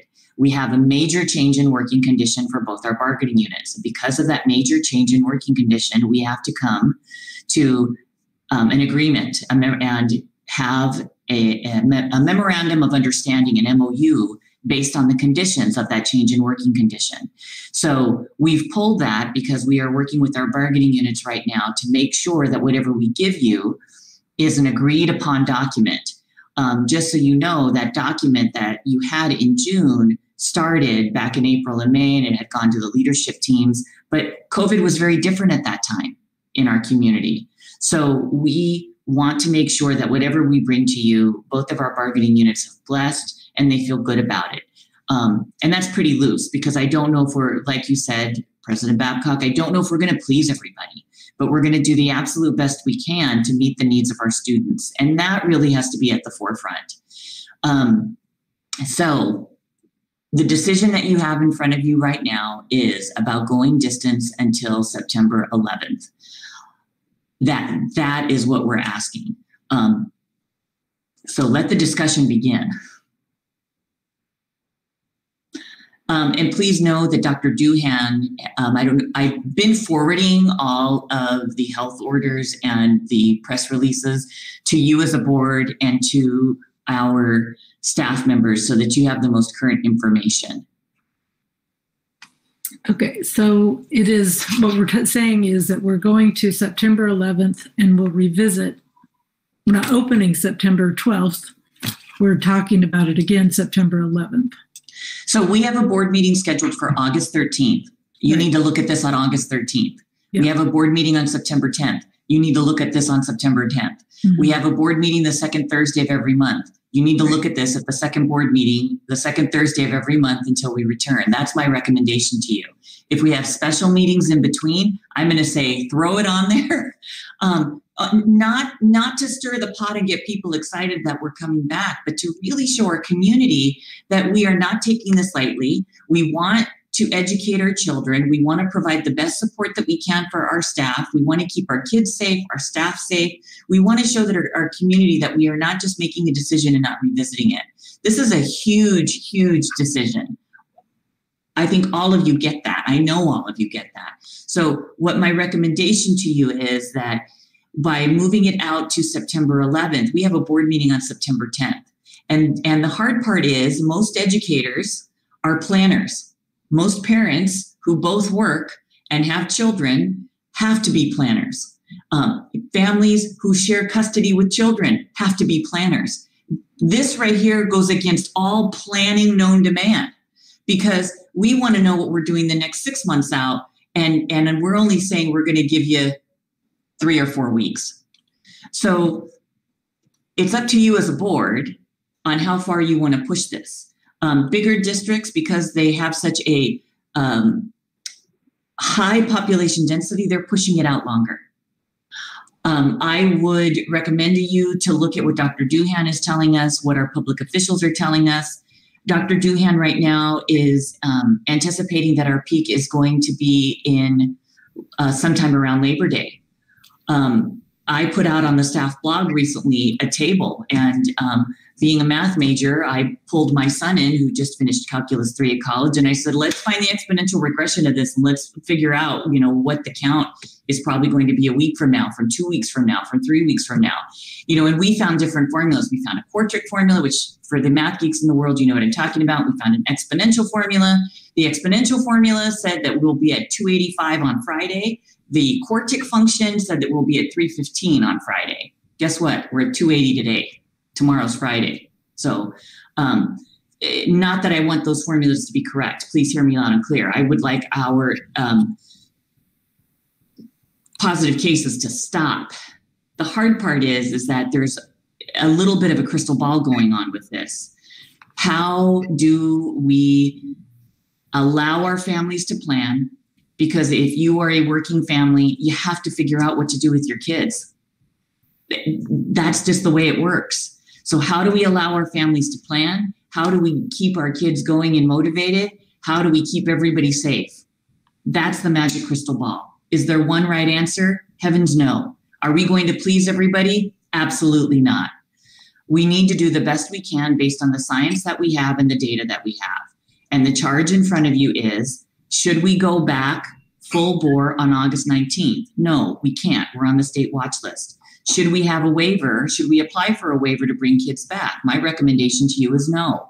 If we're on the state watch list, we're on the state watch list for a reason. And our county has clearly proven that we're on the state watch list for a big reason. So my recommendation on any kind of a waiver would be no. So how do we go back full distance learning? That's my recommendation to you. And then the question is, how long do we say we're going to go back on distance so our families have some time to plan? I would recommend to you that we not say we're going to go the whole semester. And the reason for that is that's a long time. I know that we have some families who are saying, well, let's go the whole semester. And if it changes, you can come back as a board and pull it back. If that's what you want to do, that's totally your decision. Would you rather go out a little bit further and then make the decision as we go along? Or is that too difficult for families on managing and planning? Becky? So, yes. So this is Scott. Sorry, I'm not on video. My connections this evening are a little difficult, to say the least. You keep mentioning that we can decide it's our decision, we can decide it's our decision, but my understanding of this is that it's really not. It needs to be negotiated, and if the unions don't agree to whatever, quote unquote, we decide, it's then, irrelevant. Can you clarify? So your decision on when we go back is your decision. Okay, so the decision I'm asking you to make today is about distance learning. On how we come back, that's going to be a negotiated decision that we need to work together with our bargaining units. So that's going to be our charge, is working together to make sure that our teachers feel safe and comfortable to come back, that our classified employees feel safe and comfortable to come back, and that we are following CDC guidelines so that when we come back, we can look all of our families square in the eye, look all of our employees square in the eye and say, we are following all the recommended guidelines to keep you safe. Is that answer your question? I think so. So what you're saying is that the board can decide the when, the negotiations decides the how? Yes. So if we as a board said, okay, we want school to start on August 19th, I don't think that's going to happen, then it would be up to everyone at the negotiating table to figure out how that's going to happen. Yes, but in this case, you can't do that because we're on the watch list. So if you said, we want to start school on the 19th, then we would have to apply for a waiver. And there's a huge process with the waiver. You've got to work with the community. And Yeah. Okay, I just want to, that clarifies it a lot. And let me just say this again. I am not recommending that we apply for a waiver. Yeah, Jerry, you had your hand. Yes. You had your hand waving. Are you done, Scott? Yes. So my question is, do we have some kind of a date? Say we get to April 30th and we get the green light. Are we really going to go back to school for a month in class? And that's what we are going to have to decide as a board and as an administration. I will tell you, at the end of the school year, if we had the opportunity to come back in April, I think a lot of people would have done it. But it was a very different landscape in April. It was a much different landscape than where we are now. COVID was not here with the veracity that it is here now. And I just have to remind folks that we are in this position. We're in this position. And there's lots of different theories out there of why we're in this position. We've had graduation in July 4th. I have to tell you that there's another holiday coming up that I have some legitimate concerns. And can anybody guess what holiday that is? It's Labor Day. If Dr. Doohan is suspecting that we are going to peak at Labor Day, are we going to have the big barbecues and the river outings and the things that we typically do at Labor Day in this town? I don't know about the rest of you, but I live out by Cleone, and I just had to go to Harvest Market this weekend, and there was traffic, and not a little bit of traffic. I mean, there was traffic both ways. And I'm looking around thinking, where are all these people coming from? I thought we're supposed to be sheltering in place. But it's here, and people are still traveling, and there's lots of people wearing a mask like this that doesn't really do anything for you because your nose is exposed. So we've got a lot going on in town. And I am worried about Dr. Doohan's prediction that it's going to peak around Labor Day, because if it's going to peak around Labor Day and we have lots of barbecues and partying happening around Labor Day, then where it's really going to peak is 2 weeks after Labor Day. So I'm throwing it out to you on how you want to have this discussion, what questions you want to ask, if we want to all unmute and just talk on top of each other. But this is the decision that you either need to bless or you need to discuss. And then we'll get all the comments afterwards. I have a clarifying question on Scott's question. I take the watch list out. I'm still a little unclear that even if we said okay, so we're not on the watch list. So let's say in 3 months, we're not on the watch list anymore. And the board says by after Thanksgiving break, we're coming back to school. That still has to be approved by the working conditions. So if the bargaining units say we're not, we can't overrule that, right? Right, but I want to clarify that our bargaining units aren't coming to me right now and saying we're not coming back. What our bargaining units are coming to me with is we need to design and develop an MOU so that we feel good about coming back. I know that our teachers and our staff miss our kiddos. I know that. But yes, and the reason I know you're asking this is because we're watching this all over the state. We're watching different teacher unions, different bargaining units. Go ahead. Why don't the parents that are writing into us saying, please open school, saying we're not listening to you, you're not doing anything about it, because there's so many layers to it. I just want to make sure that that's, it's really not our decision solely. All these people have to work together to make the best decision so the kids and the staff are safe. So I just want to make, I'm a little worried about I just don't want people to think that we have the almighty power, to say we're coming back when we're off the watch list. I'm trying. No, you're right. You do have the almighty power to say we're coming back. Whether or not people will be here remains to be seen, though. Okay, that's the issue. Right. You have the almighty power to say that and do that. We need to work together with our teams to make sure that we have the right working conditions so that people feel comfortable coming back. And we're working with our staff. Anybody who feels like they're medically fragile or have underlying health conditions, they're letting us know, and we're trying our very best to give them fully remote assignments so that they don't need to be on our campuses. And again, I want to remind people, this is our right now. This is not our forever. Right. So for right now, we need to work with our teams to make sure that we can get through this right now part.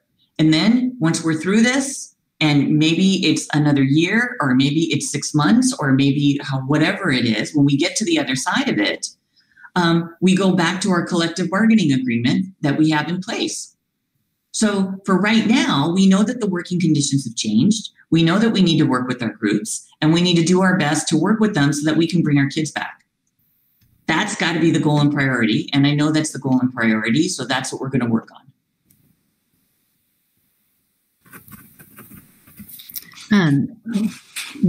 I just have some comments. So, I have to agree with the waiver. It's not the time right now. And I understood it was only K-8 and that kiddos would come back in small groups that need extra support and as a priority. That's what I've read about. And you need to have the whole kind of a public parent staff approval along with the waiver package, and it has to go to the state. And so it's quite a process. And I just don't think today we're there to even start that process.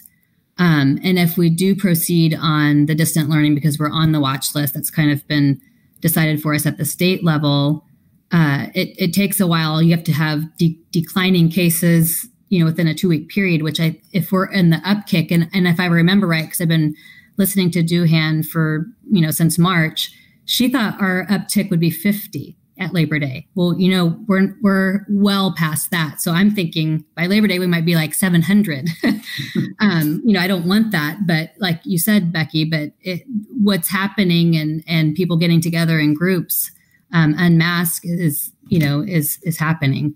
But if we proceed on distant learning, what I'm hearing from parents is, they want to have some clarity on what their expectations are as a parent and what the kids' expectations are for them. It'd be nice to know, for their schedules, the Google Meet Live commitment. Is that going to be every morning for a certain, is it twice a week? Is it 5 days a week? Just because some families are going to need a huge amount of help within their family because they have kids at 3 different sites, and they might be elementary school kids that can't. They might even have 3 different rooms so that it's silent for them to each be meeting during their Google Meet with their teacher. And so there's true struggles given with the virus. Who do you ask to help with each child? If they aren't able to operate the Chromebook by themselves, and the connectivity, I think that's getting resolved and not resolved, but registration right now. Maybe you can give a little blurb on who's registered and if you do have a connectivity issue, to contact your site or the district office. I'm not sure. So Diana, let me answer some of those before you get too far ahead so I can remember. So we are sending a letter out tomorrow to families with some of these questions answered. And we plan to mail it as well because we know that we do have some connectivity issues. So the first one, schedules. Every site is working with their leadership team to come up with the best schedule based on the age of their kiddos so that the team can work with their families. So I've asked the principals to have that schedule out to people by August 17th. The goal is that we're going to send a letter out somewhere around the 14th. 17th is a Monday. Now, some people are panicking saying, well, how am I supposed to know that 2 days in advance? Well, the reality is oftentimes you don't know who your child's teacher is until 2 days in advance. I get that this is a totally special circumstance, right? We haven't done this before. But in the letter that you will get from your child's school, there will be many more details. The other thing that we're producing right now is we're working on parent tutorial videos so that the parent can go to our YouTube channel, can click on the video, and the teachers are going to walk you through, here's what your kid's going to do, and this is how you log in, this is how you turn on your Chromebook, here's where you can go to get information. So we're going to have parent tutorial videos for each site. And the sites are going to determine, is that going to be by grade level? Is it going to be by site? So we're working on those details right now. So we aren't going to have all of the answers to our families right now because we're working out those details. We are going to be making contact with our families who have internet issues. And so in this letter that families will receive tomorrow, well, we're sending it tomorrow. If you get it by mail, you'll get it sometime next week. We're asking you to return a paper to the district office to let us know if you have internet issues so that we can help you find a solution. So we're going to look at that data next, and then do our best to schedule kids based on the request of parents through registration. Right now we have a little over 25% of our families who have asked for full-time remote.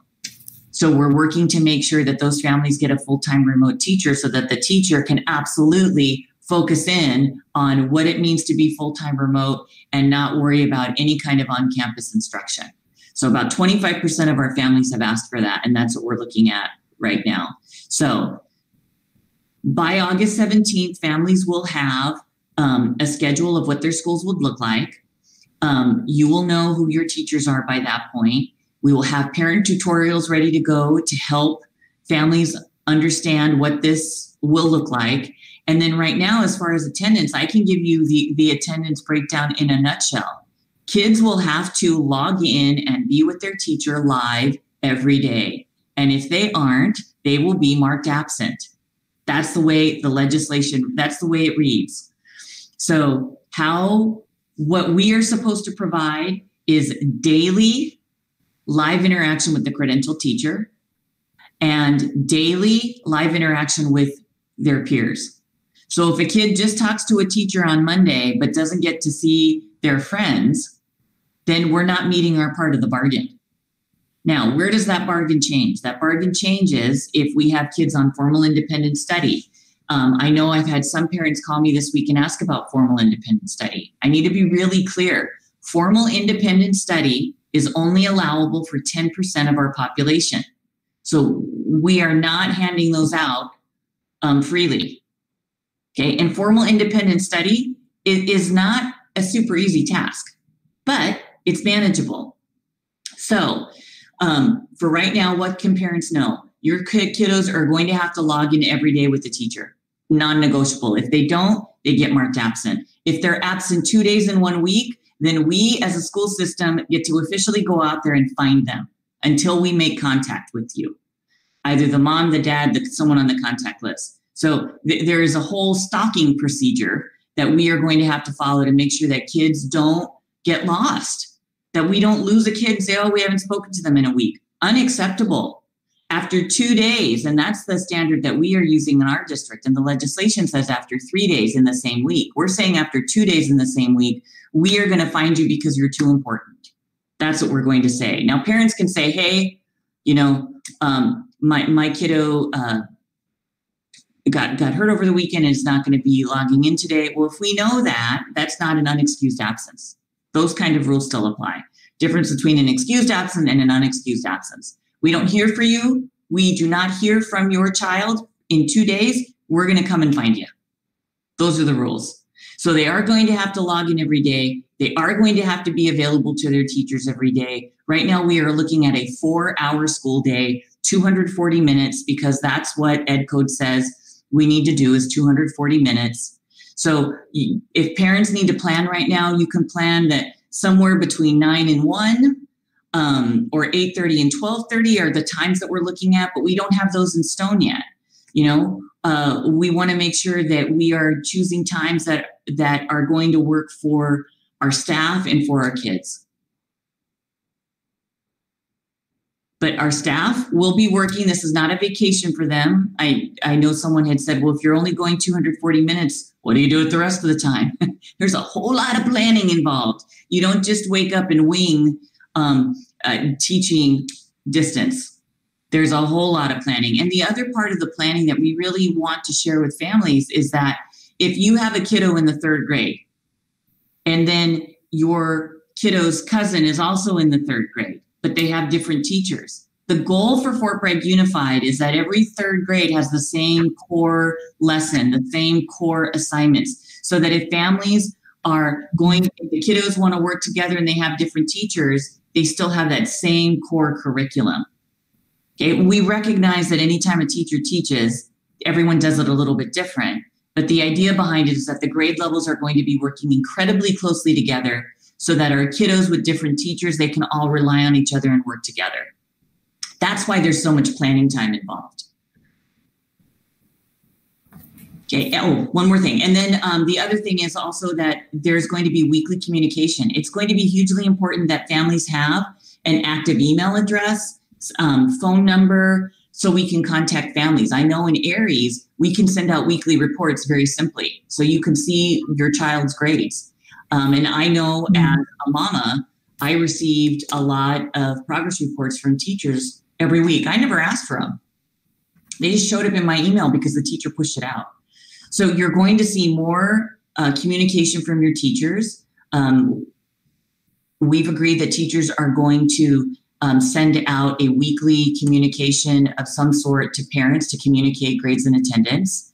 We're going to be working we have our counseling teams, our administrative teams, we've got our front offices, we have lots of people ready to help and make sure that our kids are where they're supposed to be.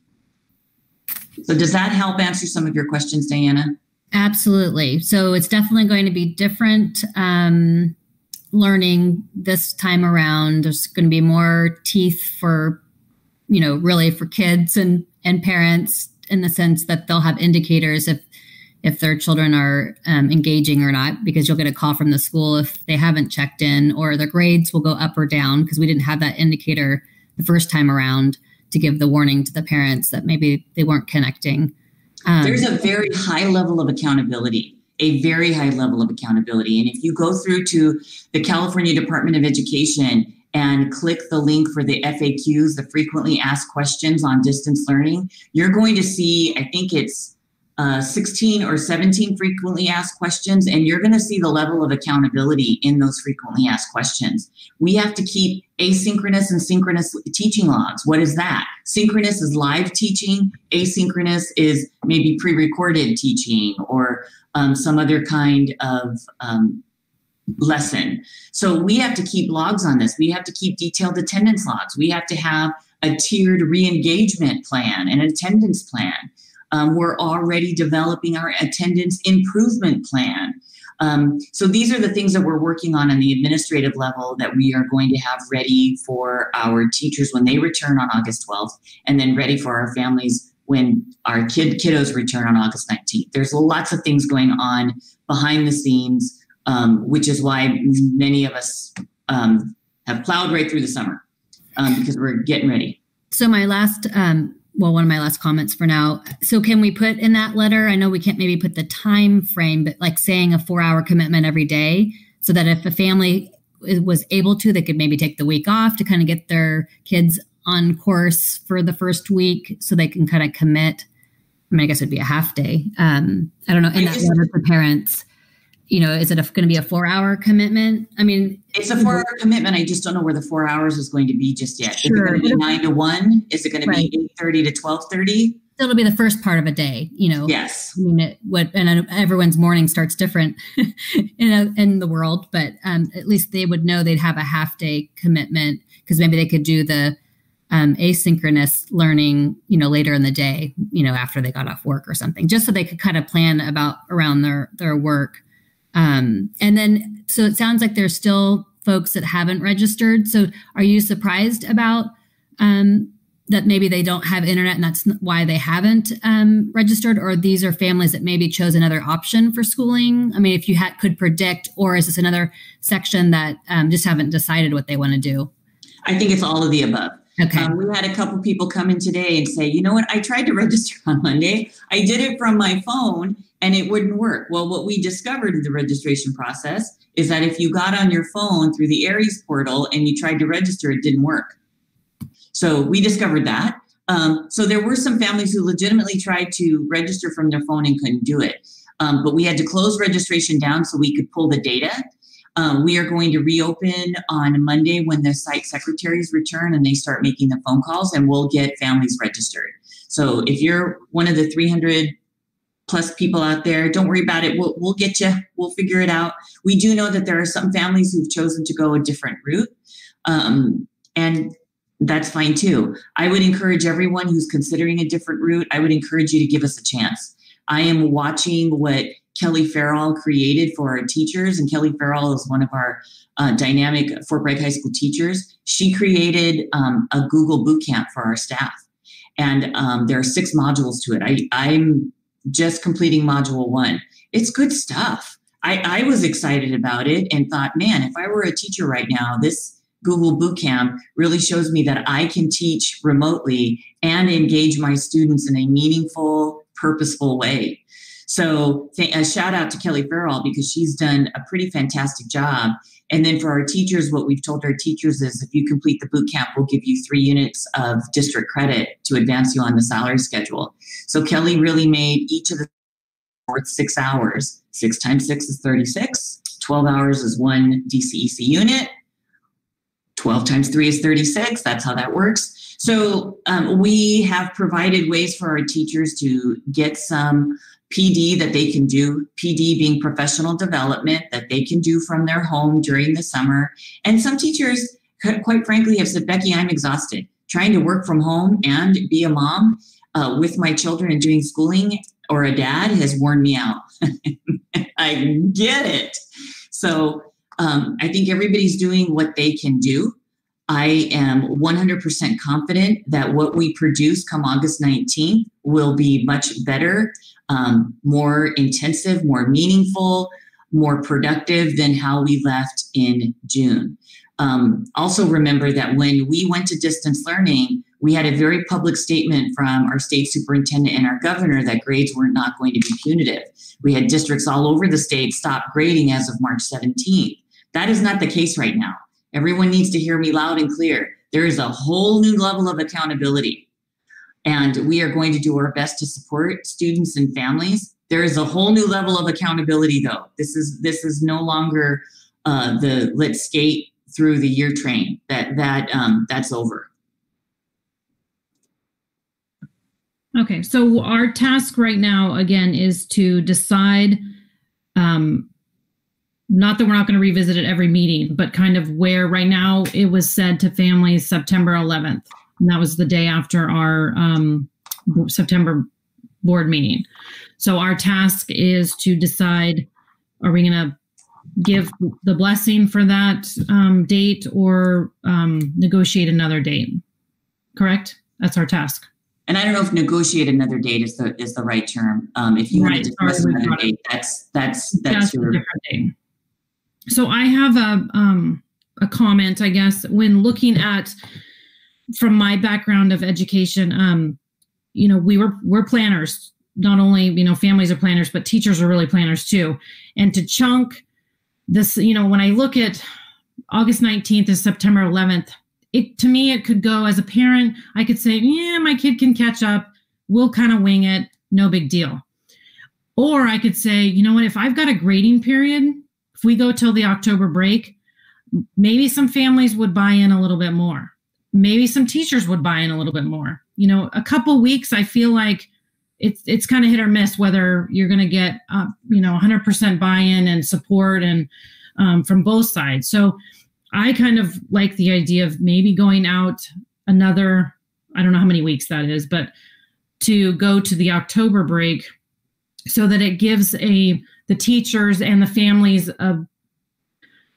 in my personal opinion, I want the kids back. As soon as we can, I want the kids to go back to campus. Please don't get me wrong with that. But as far as a family planning and a staff planning, I kind of want to throw that in the ring that maybe we go to October, or suggest that we go to October, so that it kind of gives everybody a little bit bigger of a chunk to adjust to. And then Kathy, I have to tell you, I like that thinking because of the fact I'm worried about Labor Day. I'll be really honest with you. I have some major concerns with Labor Day and what it means in Fort Bragg.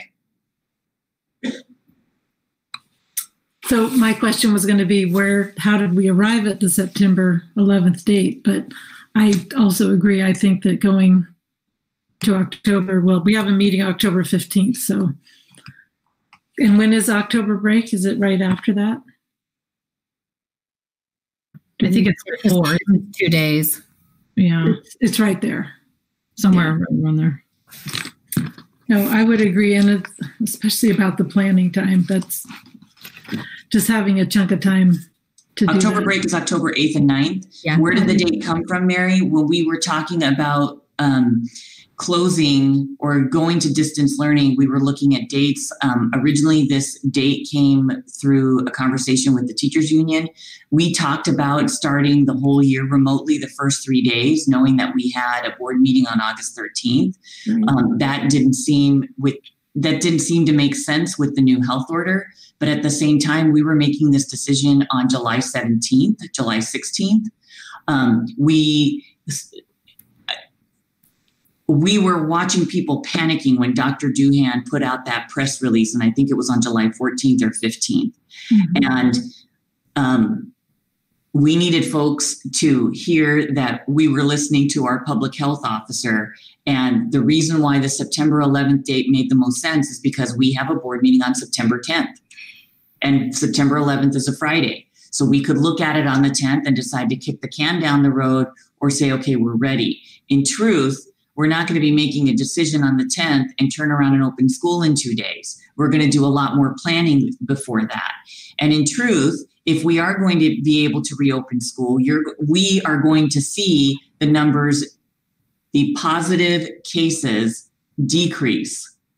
Mm-hmm. Right. So there will be things that we're going to be able to see to help us make that decision. What I would say to you is Kathy's suggestion of taking it out to the October break is probably not a bad idea. Again, I'm just going to reiterate, I'm super concerned about Labor Day. I didn't want to take the date out any further than September 11th without allowing the board to have a discussion. Right. Thank you. Okay. Yeah. I totally agree with the October date. And I'll just do the other side. 2/3 of our, and this was also a survey, what was the first survey for families? Well, that was done in April or May, like well before we had cases in town. Yes. So, 2/3 wanted, on campus. And I'm, now that since March, we've been living day to day, really. So we can't really get too far ahead. And the only thing I don't like about, I appreciate going to the semester for maybe some continuity for the teachers and also families, for the schedule, but I don't like for the MLU purpose. I feel like that might get kicked down because they think, okay, we have until October because they're going to be working. Because you do sometimes work, you're doing distant learning, even, I hope the MLU is done before school starts, but I just feel like if you kick the can down further, saying you're committing to distant learning, but at the same token, come September 11th or October, whatever our date is, we could still push it back or change to go on campus. To me, it doesn't, that start and end isn't huge, but there is kind of a symbolic of saying we're committing to distant learning until the break.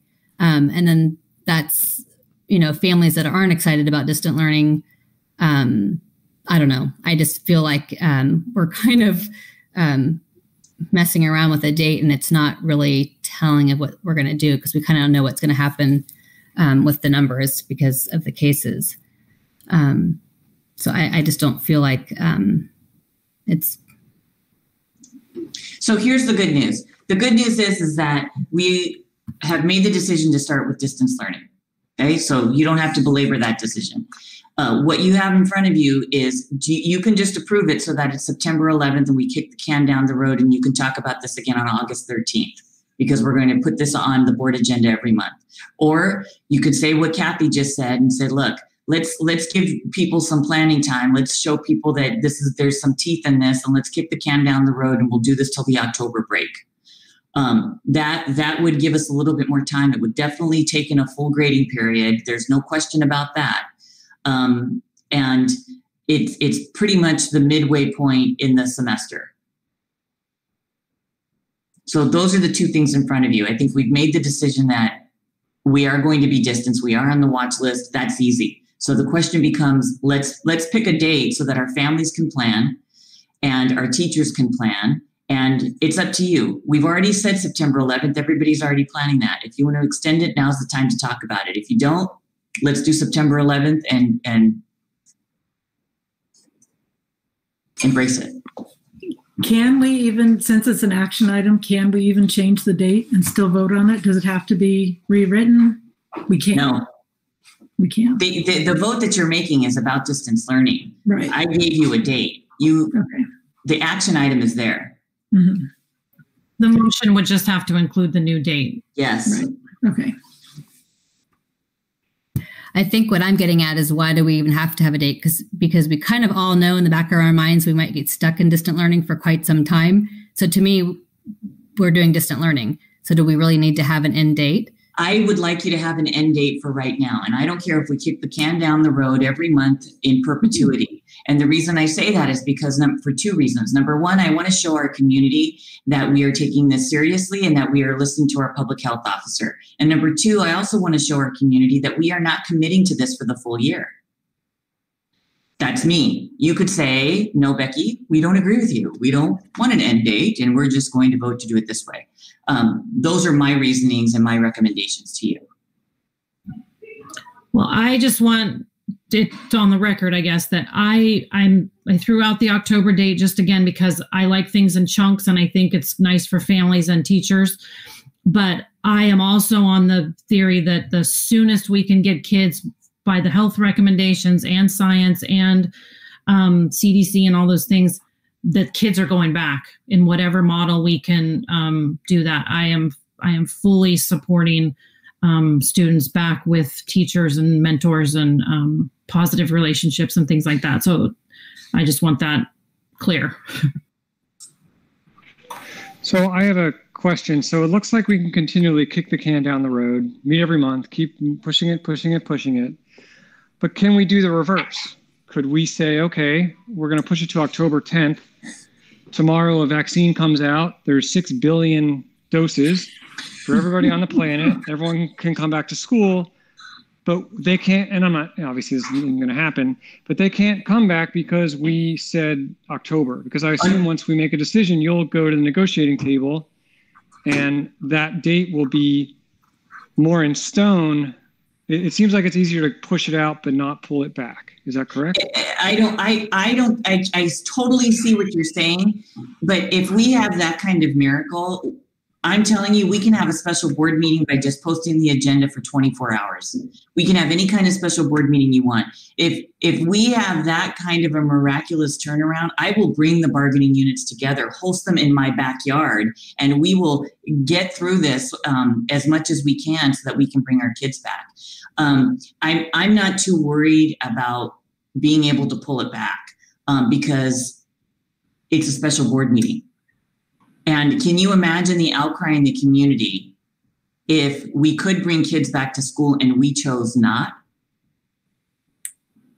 So I'm not too worried about that. I will again reiterate, I'm a little worried about Labor Day, but it's up to you. We can keep it September 11th and we'll look at this again on August 13th, look at this again on September 10th.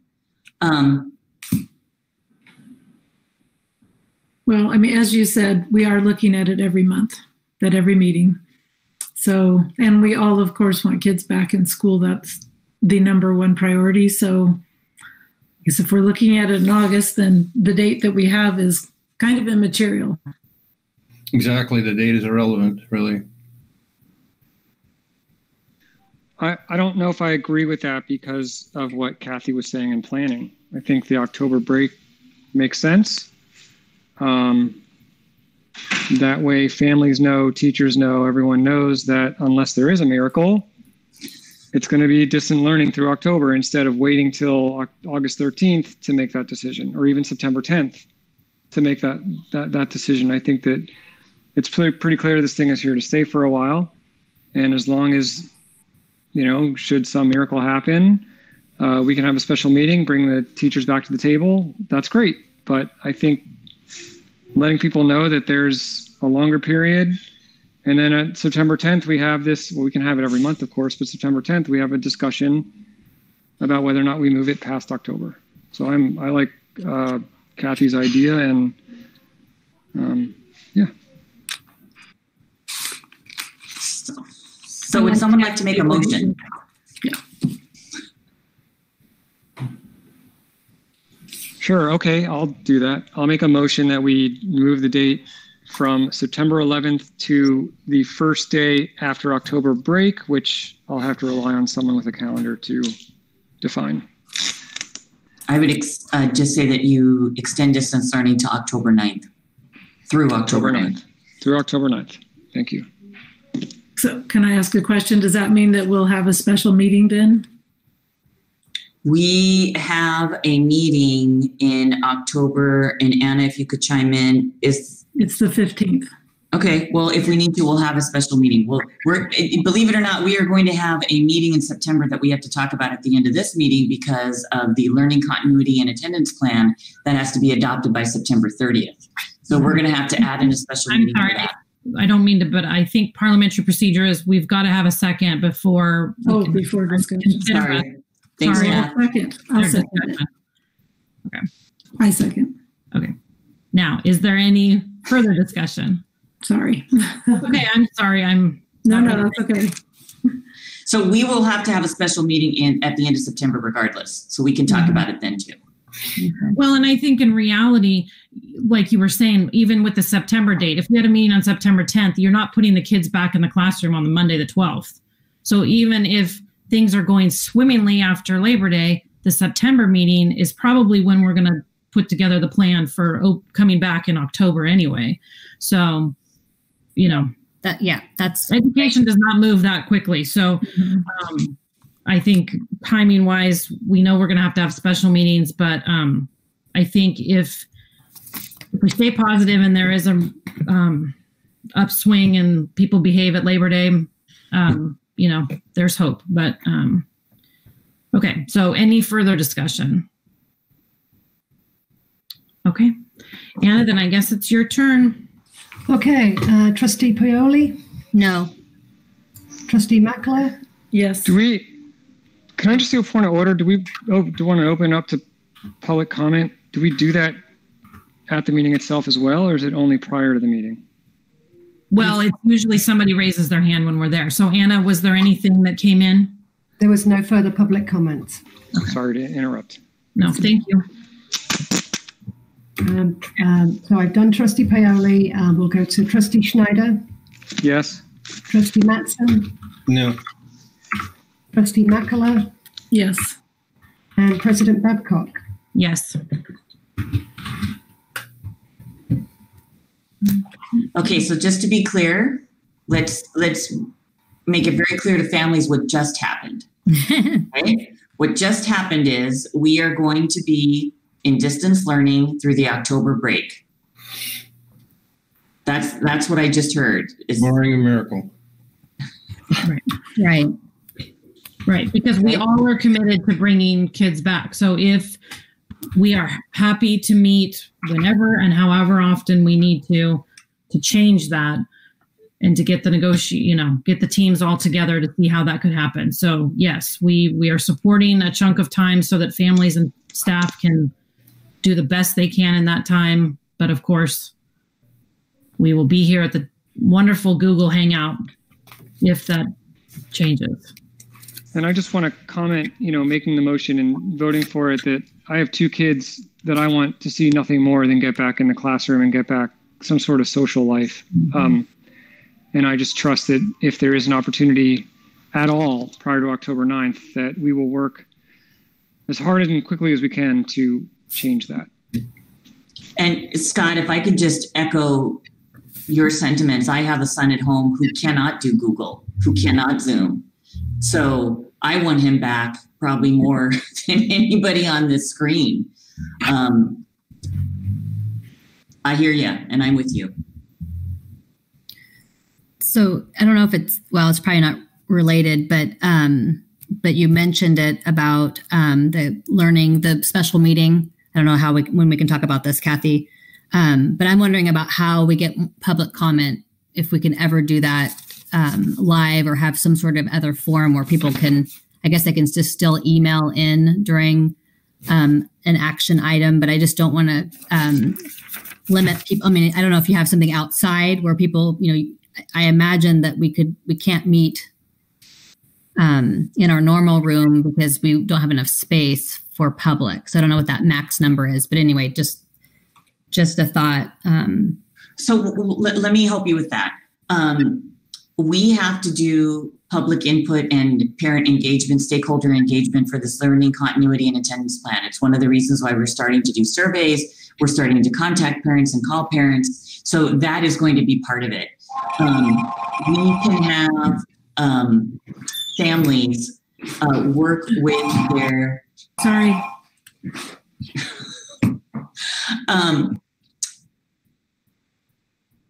We're going to have school site council meetings and some other parent committee meetings so that we can have that engagement process and we can collect input from the parent groups in particular on these topics as well.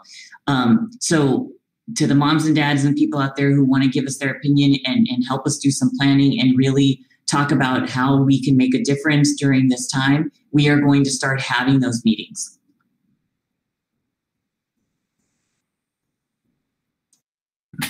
Okay. And remember, please, anybody watching, you can email and it comes directly to Anna's desktop.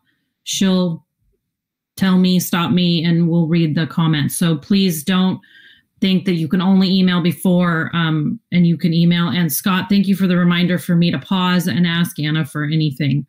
I'm bad at that in person too. So once we get rolling, there are people at the, sitting there wiggling in their chair. I just keep rolling. So, all right, we'll move on. Oh, sorry, just one last comment. I think part of this is I'm hopeful that by having a definite later date that teachers will be able to take more time to plan and also come up with a more fruitful first grading period or first and second grading period or whatever it is, to try and make this distance learning as meaningful as possible. Thanks. Thank you, Scott. Thank you. Okay, 5.2 is our CSBA, our California School Board Association revisions to board policies for 0470, the COVID-19 mitigation plan.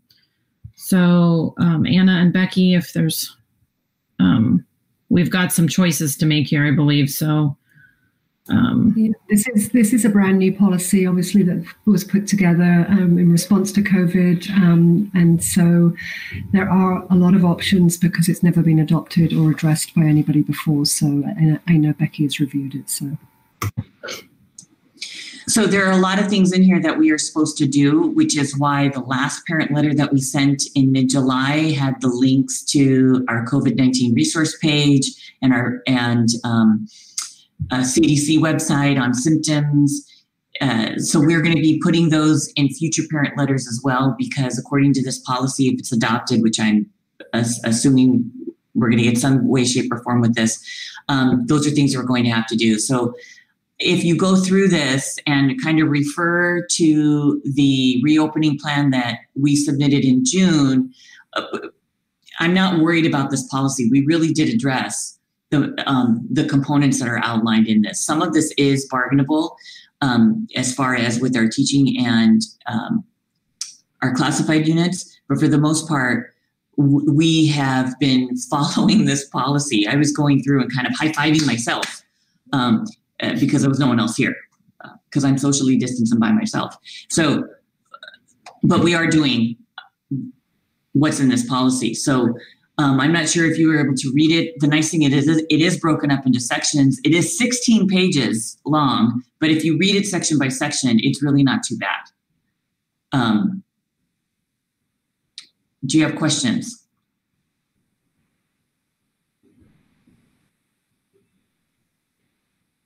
Well, there was just a ton of mays and shalls, and there was just one section in there. It says the district shall offer a combination of on-campus instruction and distant learning to meet the needs of all students. So I'm assuming that was the hybrid model that we proposed. Right now, we're not able to do that because we're on the state watch list. So I'm not worried about the shall and the may there. Okay. I had a question about the attendance policy, or the absence in attendance, and it said when a student is absent, the student's parent guardian shall notify the school the reason for the absence. A physician's verification of the student's illness or quarantine may be submitted, but is not required. And that led me to thinking about our absence policy and wondering, does that just go out the window? So for instance, with the high school has a 10-day absent policy, or you don't pass the class. The high school is going to be revisiting that. But in truth, that attendance policy is easier to maintain now than ever before. Because literally, if a kid forgets to wake up and shower, they could still make it into class much faster than they could if they were running down the street. Mm-hmm. So there are some natural safety nets in this. I suspect that the high school is going to come together and they are going to keep their attendance policy. That's what I suspect, because the attendance plan and the attendance improvement plan is going to be much more intense, and that we have systems that will be in place on the first day of school, that if a kid is absent 2 days in the same week, okay, and absence means from 2 different classes, They're going to delineate out those details, tease out those details. But I feel like we're going to have more of, I feel like we're going to have a stronger response to kids who are absent. So if I'm sitting at the high school, if the high school comes together and says, no, we're going to relax our attendance plan, I'm going to support it. But if they come together and say, no, we're keeping our attendance plan, I don't blame them one bit. Mm-hmm. So I'm not too worried about the attendance. I think we are in a position where some of it's going to be tricky, but we are also in a position that we need to get a hold of our kiddos. It's too important. Agreed. Okay, thanks. And then there's some talk about grading. So I don't know what's changing, if anything, with grading during the distant learning time. And they're suggesting maybe we look at our board policy. So the board policy really talks on grading, talks about continuity, consistency, establishing a grading system and having that to the parents prior to, so that you know what the grades are prior to the grades getting delivered. So I'm not worried about that either. That's something that we're going to do. Is there a possibility for credit, no credit classes in distance learning? As long as they're not graduation requirements. What we do in K-8 in a distance learning model is really different from what we do in a 9-12 model. The 9-12 model, we're looking at graduation credits and making sure that we're achieving all those high school diploma requirements and all those A to G requirements so kids can apply to a four-year school. In K-8, we're getting them ready for the high school experience, but we're looking at this, the K-8 standards. So we're looking at the English language arts, the math, and the science standards. Next year, the PE minutes have been waived. Mm-hmm. So for K-8, we're not looking at those PE requirements. We are going to tell every mommy and daddy, every parent out there, every kiddo, stay active. Do at least 20 minutes of some type of physical activity every day. Even if it's that you log into Mr. Kubo's wonderful exercise videos that he's made and do one of his videos. Good job, Mr. Kubo. So my question, Becky, usually with all the policy is just, you didn't see anything, or if ADCO had a chance to look at it, that is the shall and the mays, that's anything we can't do. No, I read through this, and thank you, Anna. Anna's been telling me, Becky, did you read through the policy? Becky, did you read through the policy? And I read through it today to make sure that I was ready. And there was really nothing in here that we have not addressed. The one that actually stuck out to me was providing a list of the symptoms and the COVID policies in the district to our families. And we actually did that in our July letter, but we're going to be doing it again in our school letters that are going to come out in August. So those were the ones that caught me off guard. Even though we have it on our website, we still have to supply it to parents. Right. Yeah, because I thought of that too, and thought maybe the website was a good start. And this one's kind of a weird one, that you have to provide access to clean drinking water other than through a drinking fountain. And we have hydration stations. So I was wondering if it's the hydration stations. Yes. Yeah. And the reason is, so a drinking fountain, you push the button and you put your mouth and the water goes up. A hydration station is you take your bottle and you don't touch anything that the water comes in contact with. The bottle gets filled, the bottle gets removed. So we have hydration stations. So that was fine too. And they're at every site? Except Alt Ed. Okay, but they have... Alt Ed has a faucet. Okay. And I have to tell you, you're going to say, how come we don't have one at Alt Ed? We've talked about getting one at Alt Ed. It's going to cost, the hydration station itself is about $4,000. And then the plumbing to get the hydration station in is about another $4,000. And if we were going to say that the portables were going to be there forever, and that's what we're going to do, then investing $8,000 into a hydration station makes a whole lot of sense. But we know that's not the case. But wherever Alt Ed is going to end up, they will have a hydration station. I hope Connie Belli is listening.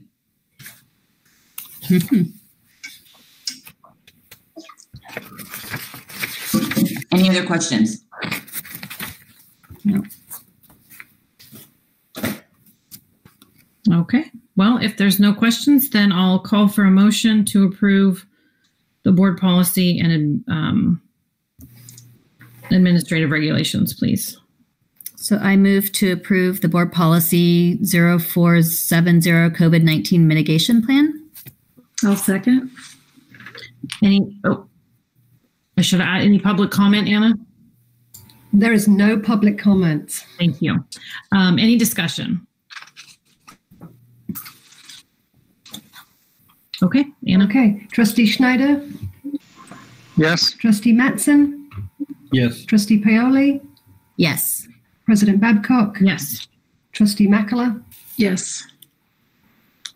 Okay. All right, 5.3, Resolution 20-16, authorizing debt service estimate. And Wendy, do you want to do a little intro? And then Mr. Isom is with us patiently. Thank you very much for giving up several hours of your evening. That's okay. I think he put his kids to bed and went out to dinner. And he was eating outside under a canopy. Yes, socially distanced and masked up. Okay, so this item is to inform the county that we are planning to sell a portion of the bonds that were approved. And just to give you a little background, a couple of the reasons we're considering doing part of this now, there are two in particular. One is the environment for selling these is very good right now. And the other is we are expecting all our RFQs back tomorrow from our architects. So there's a chance that we'll be needing to spend some money in the fairly near future. So we want to make sure that we have it available. What are so this resolution notifies the county that we intend to do this. What are the FRQs? Oh, I'm sorry. They're proposals from architects so that we can start really seriously looking at hopefully getting a committee together to a public committee to really look at things and come up with a prioritized, realistic plan of the things that we want to try to do. So we are going to have to start spending some money fairly soon. We hope. And are we determining a specific amount that we're going to want to release? Well, this is to sell 12 million of, so approximately a third. The one thing that we have to determine, and I'm not exactly sure how that works, but is the tax rate we want to apply to this year's tax rolls. Easy. Thank you.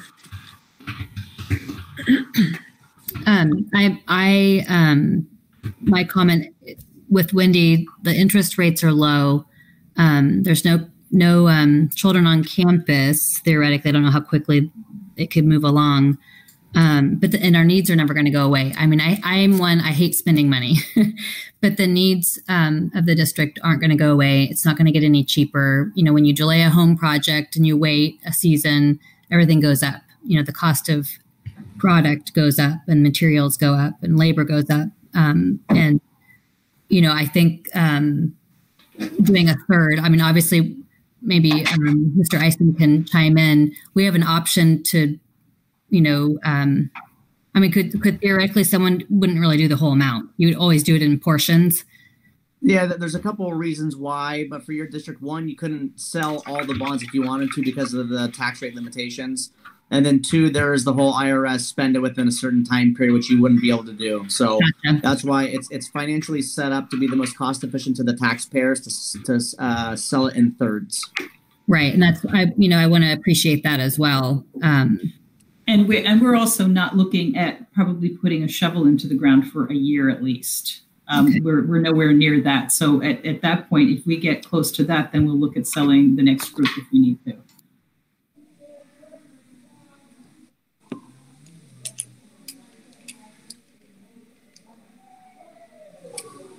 Well, I'm sure people sit around and remember all the things that we say at these meetings, but this was my suggestion when Mr. Isom was here last time, is that it does phase in the tax bill for the taxpayer. Mm-hmm. We know that this is an economic, where the economy is suffering and families are suffering, but I really support students aren't on campus. It's a great time to try to take advantage of the classrooms being empty and sites being empty.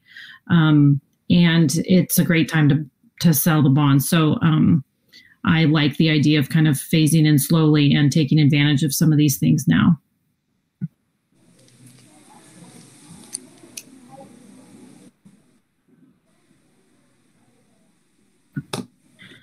Anna, And do we have any public comment? We have no public comment. Okay. Any questions for staff or Mr. Isom from the board?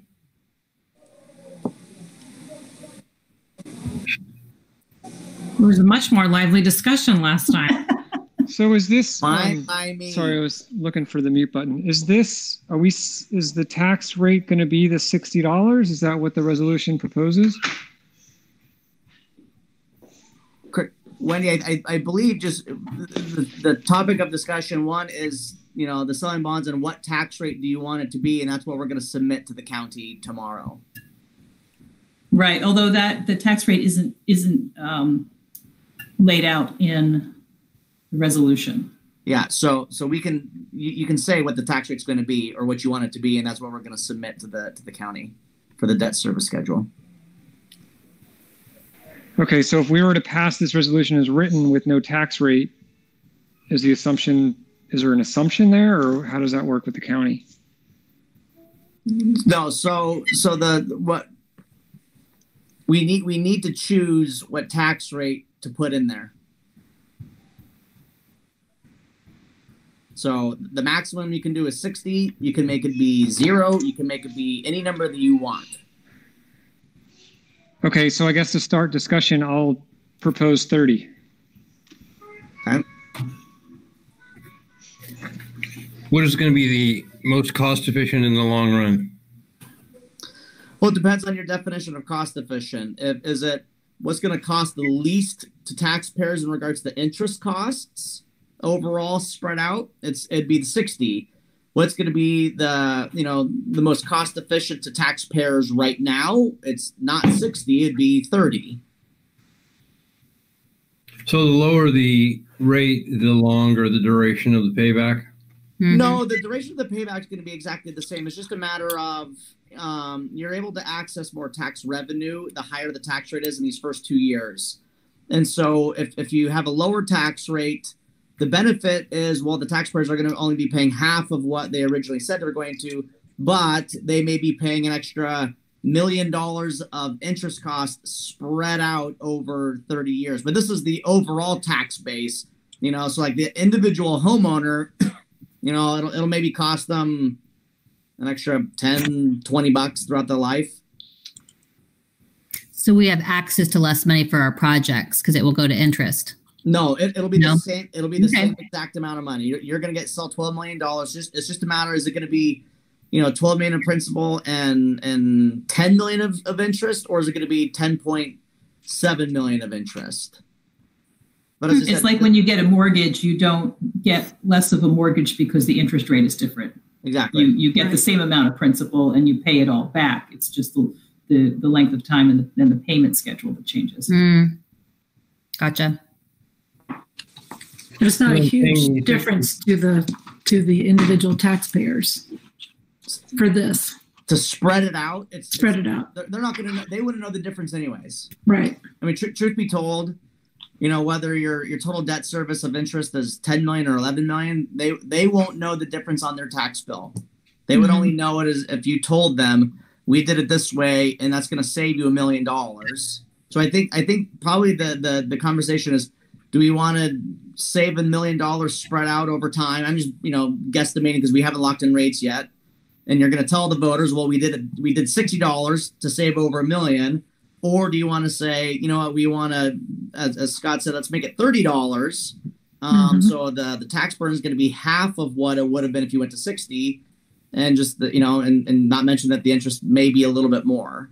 But just as Wendy said, it's like if you're going to go get a mortgage and you're looking at a rate of 3.5, but you can't lock in yet, then by the time you lock in your rate of 3.7, your monthlies, in regards to the tax rate are going to be kind of the same, but it's just going to be a little bit more interest spread out overall.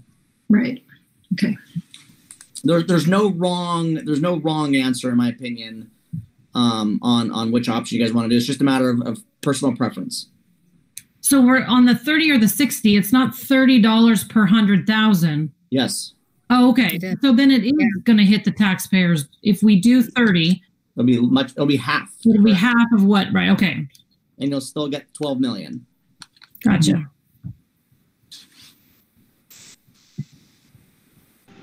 Again, I just think doing 30 takes advantage of the great rates right now, and also tells our community that, look, you authorized us to do this. We really appreciate that. We realize times are tough.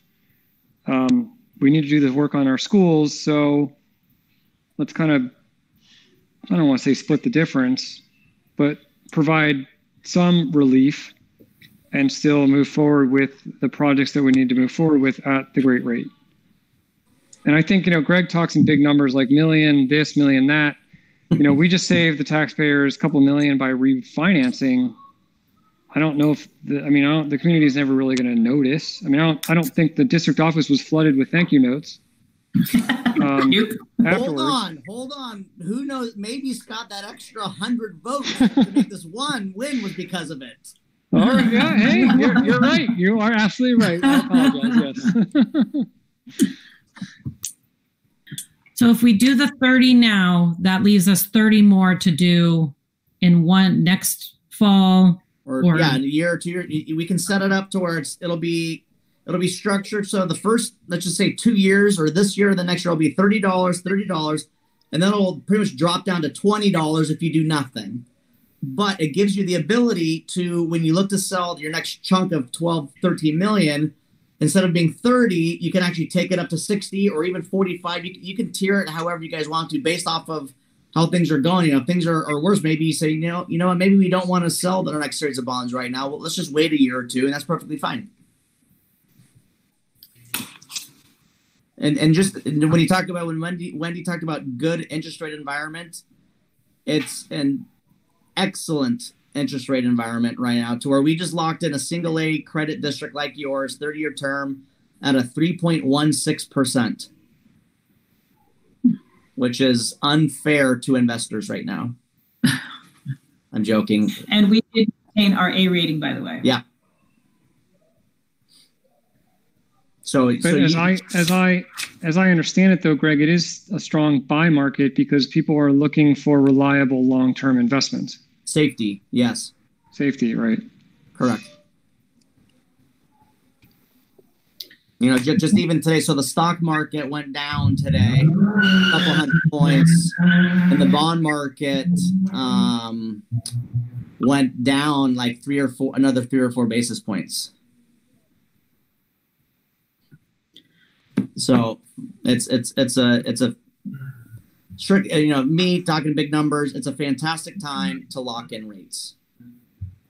So whether you do 30 or 40 or 20 or 6, as long as you lock something in right now, I think it's a win-win. Anna, do we have any public comment? We have no public comment. All right, board members, do we have any other questions or discussion? Okay, we have a suggestion, but no motion, correct? Right. So we need a motion to approve the resolution with a dollar amount, correct? We need to say that in the motion. Okay. Did you want to say something, Becky or Wendy?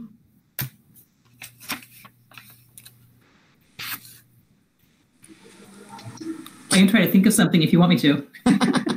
So I'll make a motion adopting the resolution 20-16, authorizing debt service estimate to be provided to the County of Mendocino respecting unsold general obligation bonds of the Fort Bragg Unified School District for fiscal year 2020-21 with a $30 per $100,000 assessed rate. Hopefully I said that correctly. That works. Okay. I'll second. Okay, any discussion? Okay. This is a pretty lengthy, Scott read the full full title, so I'll just ask for Anna to call the roll. Okay, Trustee Matson? Yes. Trustee Makala? Yes. Trustee Paoli? Yes. Trustee Schneider? Yes. President Babcock? Yes. Okay. Thank you, Greg. And Kathy, can you stop by first thing in the morning and sign it, please? Yes, I see my signature is needed. I will be there. Yes, thank you. And then I'll forward it to you for Jeff to send it to deal with the county? I think we'll put in the numbers. Maybe we'll email to you like first thing in the morning as well. Okay, perfect. Thank you, everyone. Have a good night. Thank you very much for your time. Okay, so we're on to 5.4 teacher consent form. So I believe this is Becky.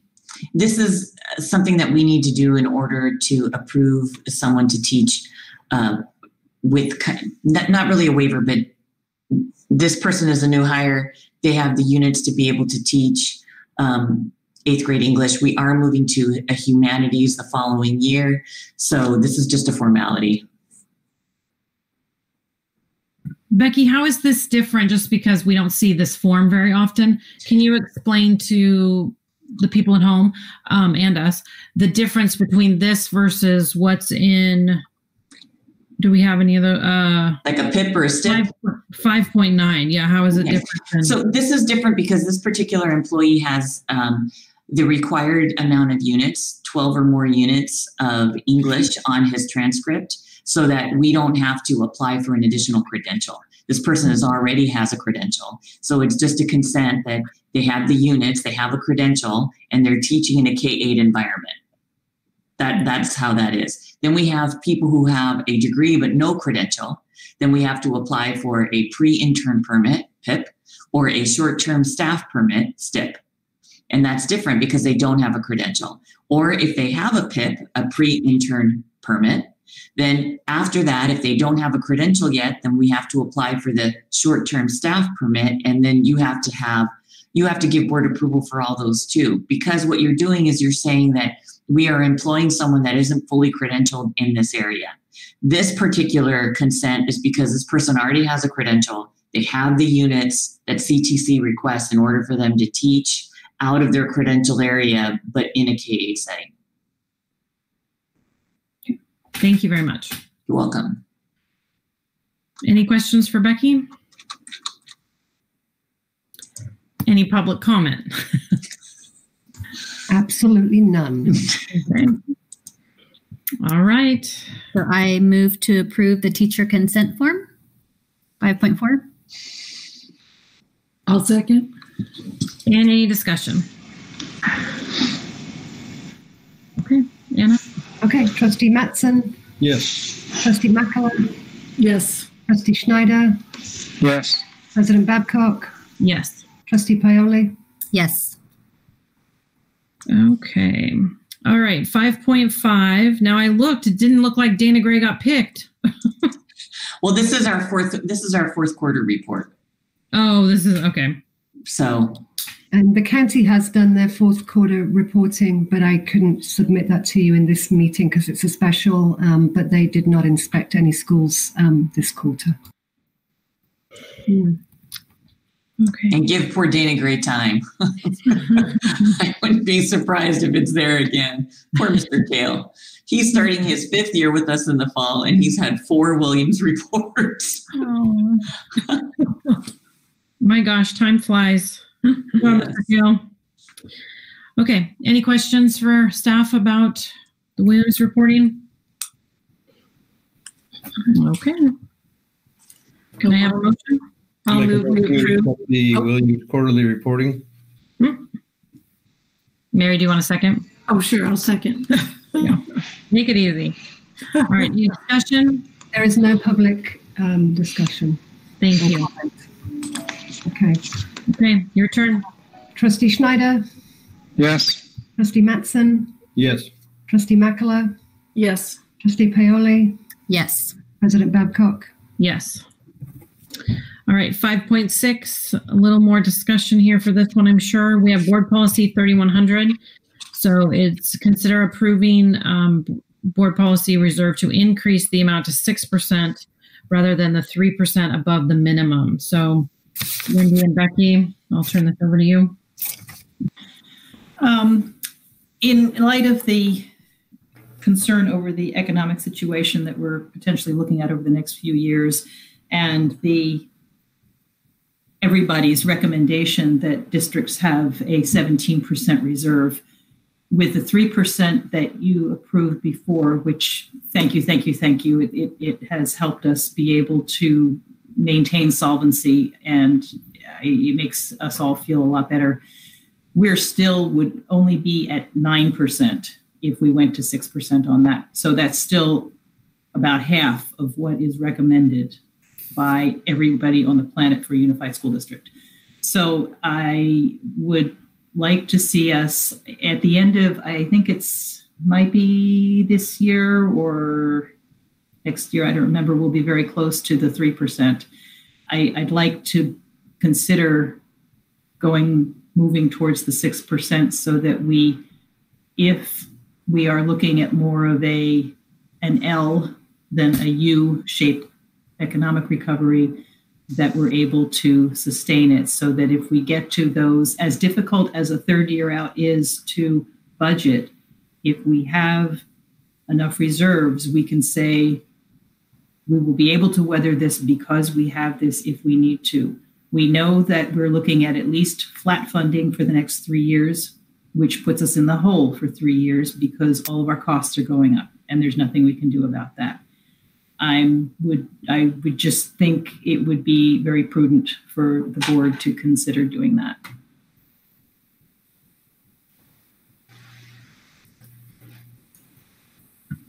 And now seems kind of the time to do that, Wendy, because if you were saying we have this extra because of costs being reduced last year with the variety of reasons. So we would have that money to kind of put in the reserve to then carry us through those 3 years. So it's kind of right. We do have we'll have a little bit more bottom line from 1920 because of some of the savings we had, especially in the area of subs. And this year we're also anticipating not having anywhere near the subs that we generally have. So there are areas where we can save, and with the money that came in from the state to help us with some of these mitigations, we're not worried about having to spend all of it on that. So, but even if we did run out of that and need more, if this drags on and we have a larger reserve, then we would be able to weather that as well. So because right now our policy states that if we have fund balances, it can go in towards the 3, but we'll just you'd like to change the policy to say that it's going towards 6. Right. Your current policy. Current policy states a board reserve of 3% above the required for economic uncertainty. And I'm suggesting that we make that 6. And this will enable us to have more flexibility in the sense of 1 year we did a qualified budget and we don't want to do that. Because we didn't have reserves to draw on to say, yes, we're going to make the 3rd year because of that.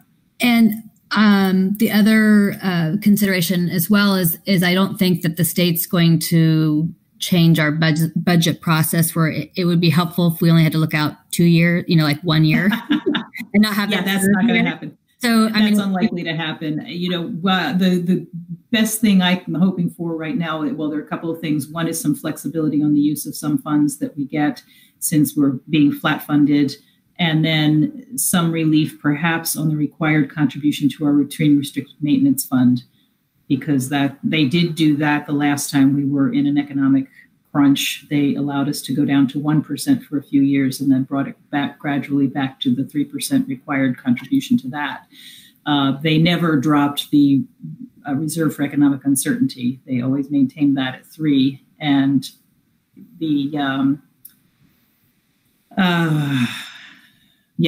but flexibility on some of the categoricals that they're not calling categoricals, like our supplemental concentration funds, would be very nice.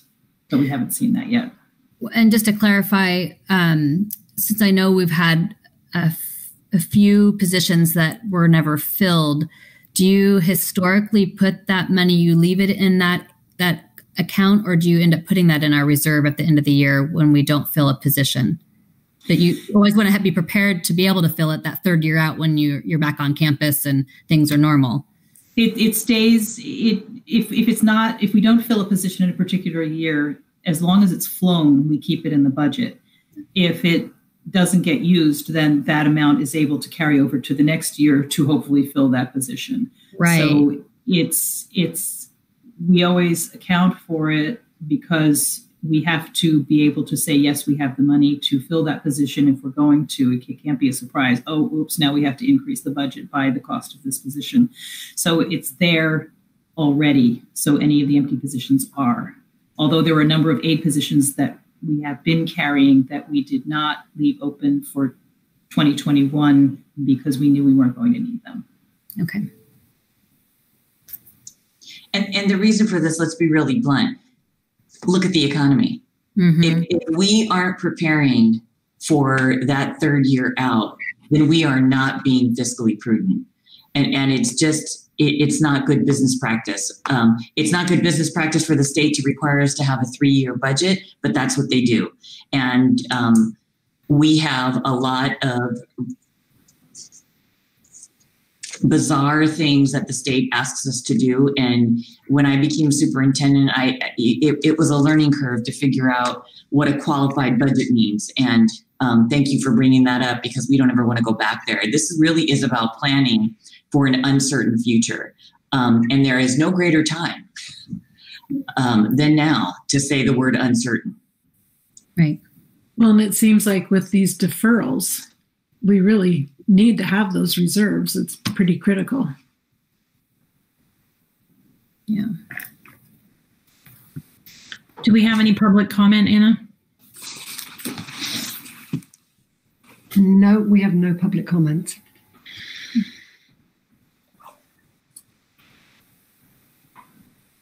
Are you waiting for a motion? I'm no more questions. We still have, if there's any other questions for Wendy or Becky? Then yes, Mary. Oh,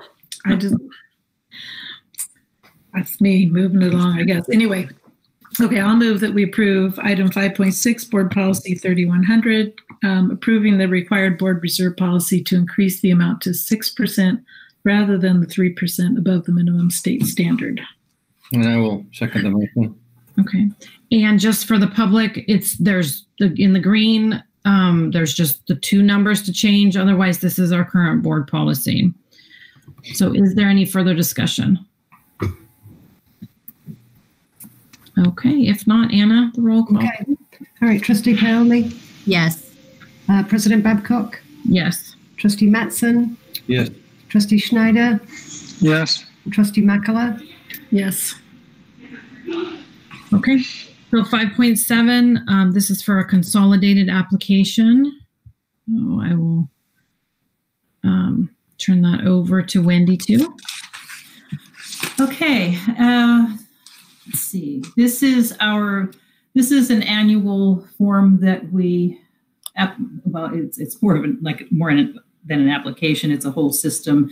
We report all of our federal spending, and it becomes our application for future federal awards in moving forward. We show that we have spent it, that we spent it appropriately, and we want to continue to receive it in the future.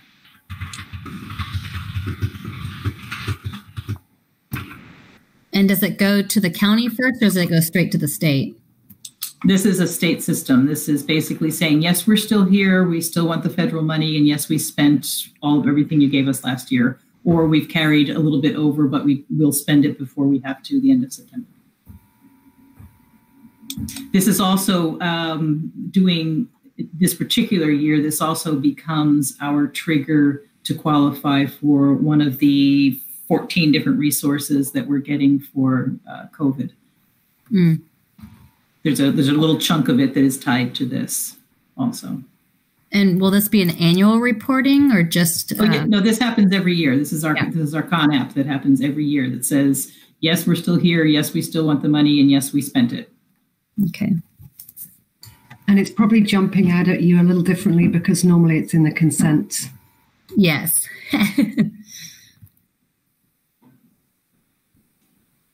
Yeah, that's true. It's something you usually don't even see separately on an action.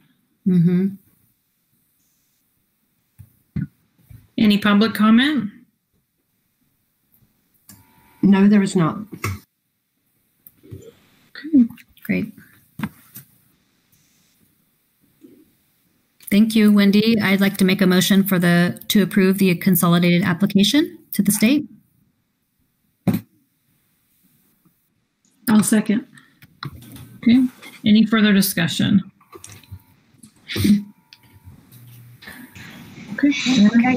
Trustee Matson, Yes. Trustee Makala, Yes. Trustee Schneider, Yes. Trustee Paoli, Yes. and President Babcock. Yes. Okay, now we're moving to 5.8, the CSBA policy exception report.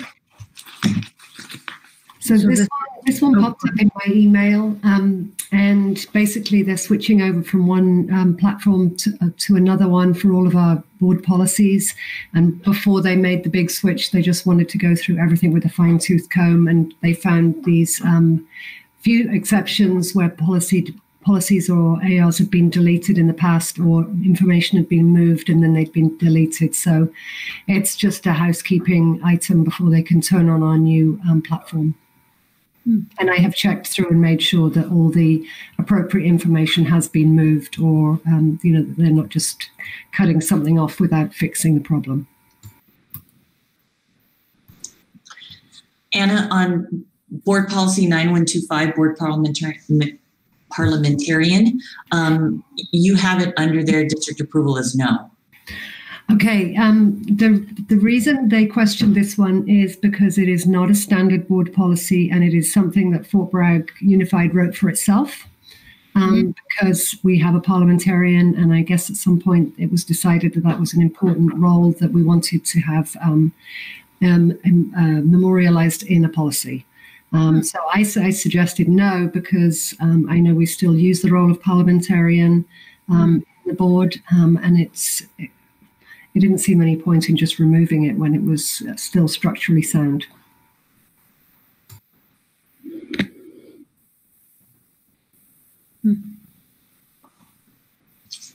So does everybody agree that we want to leave our board parliamentarian in there?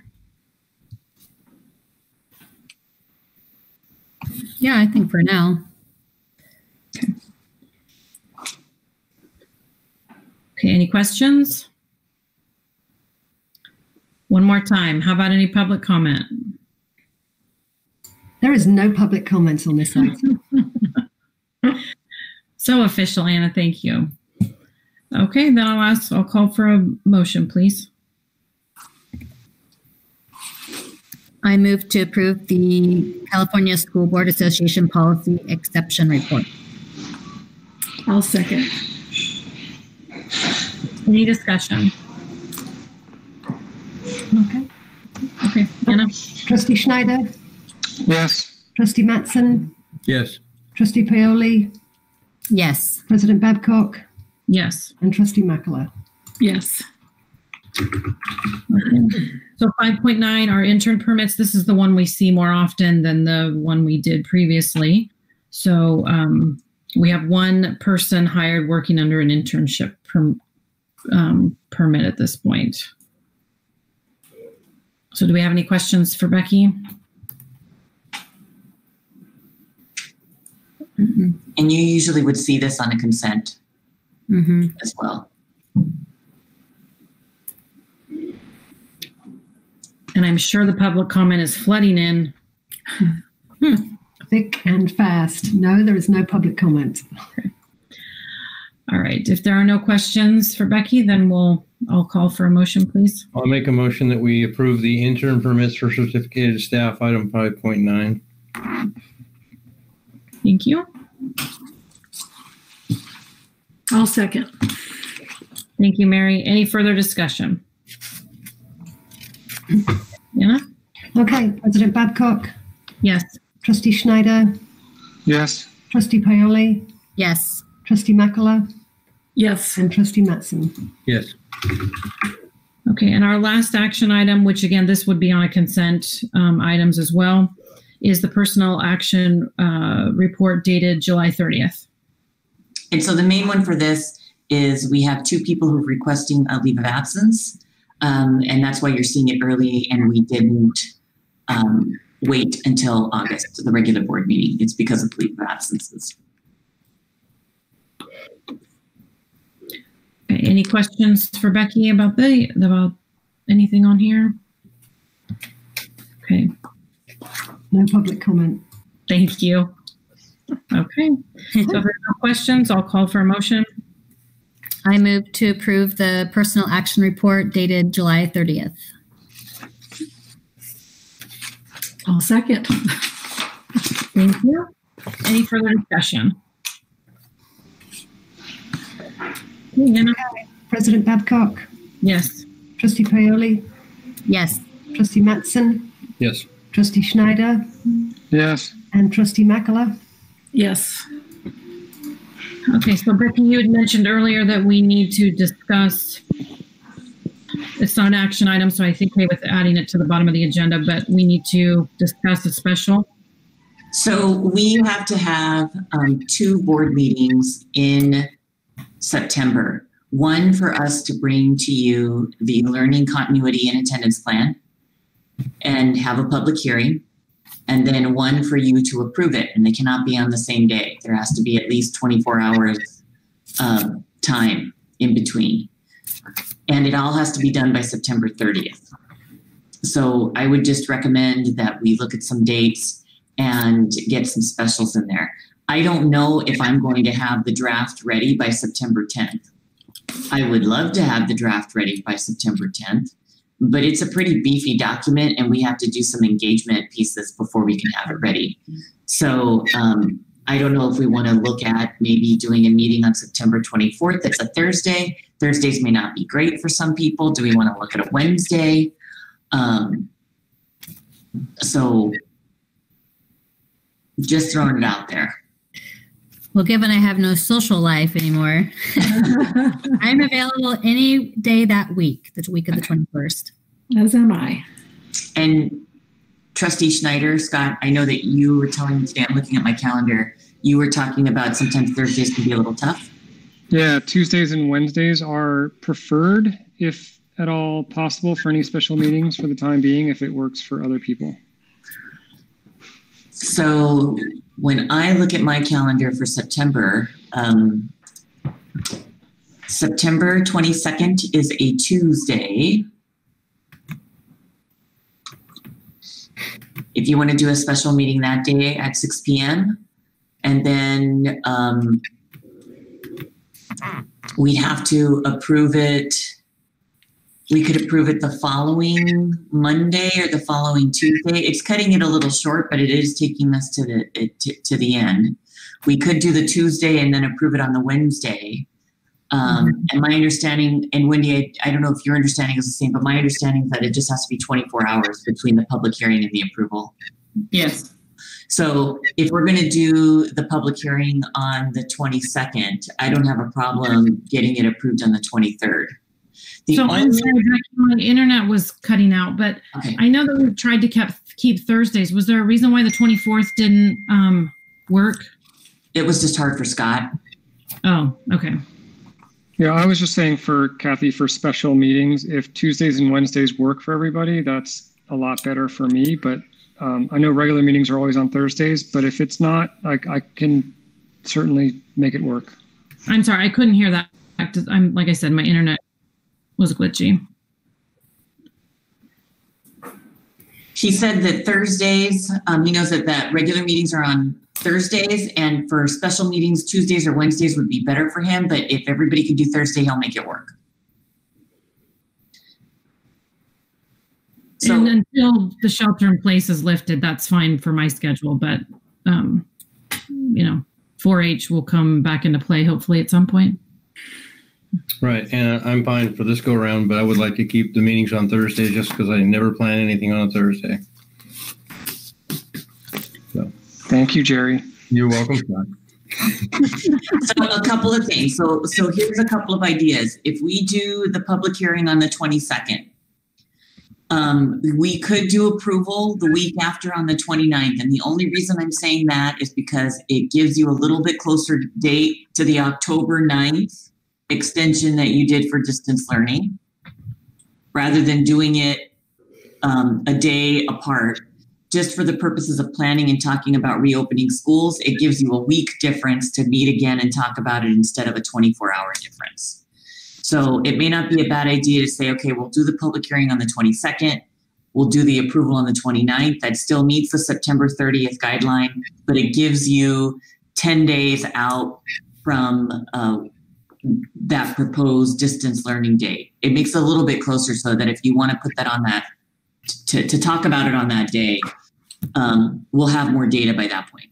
But does it give you enough time to get done what you have to do? I'm hoping that the bargaining units and I can get something to you either at the August 13th meeting or the September 10th meeting. That's what I'm hoping. Okay.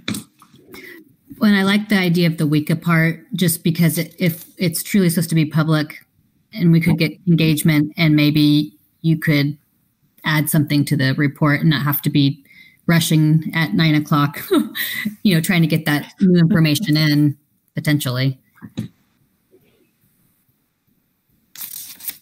So what we present to you on the 22nd, the document's got to be done. We don't get to change it between the 22nd and the 29th. It's like the LCAP. There could be like grammatical changes, little things like that, but not the meat and substance of it.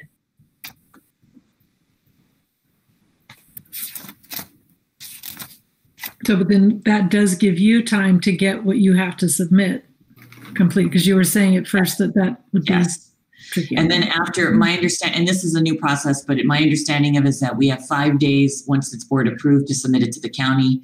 And the county then has to send it back to us with recommendations. And I need to come back to you with those recommendations. My hope is that we are going to be, well, not my hope. I know I will be working with the county throughout this process to make sure that they are seeing this before it gets approved, so it's not a surprise to anybody. I don't want to present you with the document and come back and say, well, the county hated it, and now we get to start over, and we only have 5 days to fix it. So I don't think it's like the LCAP, though. I don't think they can say, and reject it. But they can do recommendations, or they can do recommendations, but there's no, they can't reject it like they could with the LCAP. So there is a process. I plan on using the county to help us get it written so that everybody feels good about it. And then the 29th will just give you some time to talk about reopening and where we are with that. Okay, and then since we're on meeting topics, just a reminder to the board that starting in August, we're going to go back to the board chats virtually. So the morning of August 13th, we're going to do a virtual board chat. We'll have to figure that out, how people can join a Google Meet, or Anna's probably already got it figured out since the invite is through the calendar already. And then also in August, we wanted to start our rotation through on the Three Rivers board meetings. So the person gets a triple whammy that month, but again, it's only once every 5 months. But so the agenda setting person will do agenda setting, board chat, and attend the Three Rivers. Of course, if something comes up, we'll swap and do all the, whatever we need to do. But the idea, which probably won't happen, is that Becky will not have to go to every Three Rivers board meeting, even though she probably will.